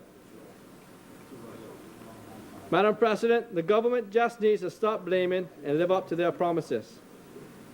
It is time for the government to roll up their sleeves and get to work. There should not be two Bahamases. One where life is easy, and one where people struggle daily just to eke out an existence. We are all contributors to this country, and all Bahamians deserve to partake equally of all our country has to offer. Madam President, I do not support this resolution. May God bless the people of the Bahamas, and may God bless us all. Thank you. As many? As many? Dotson?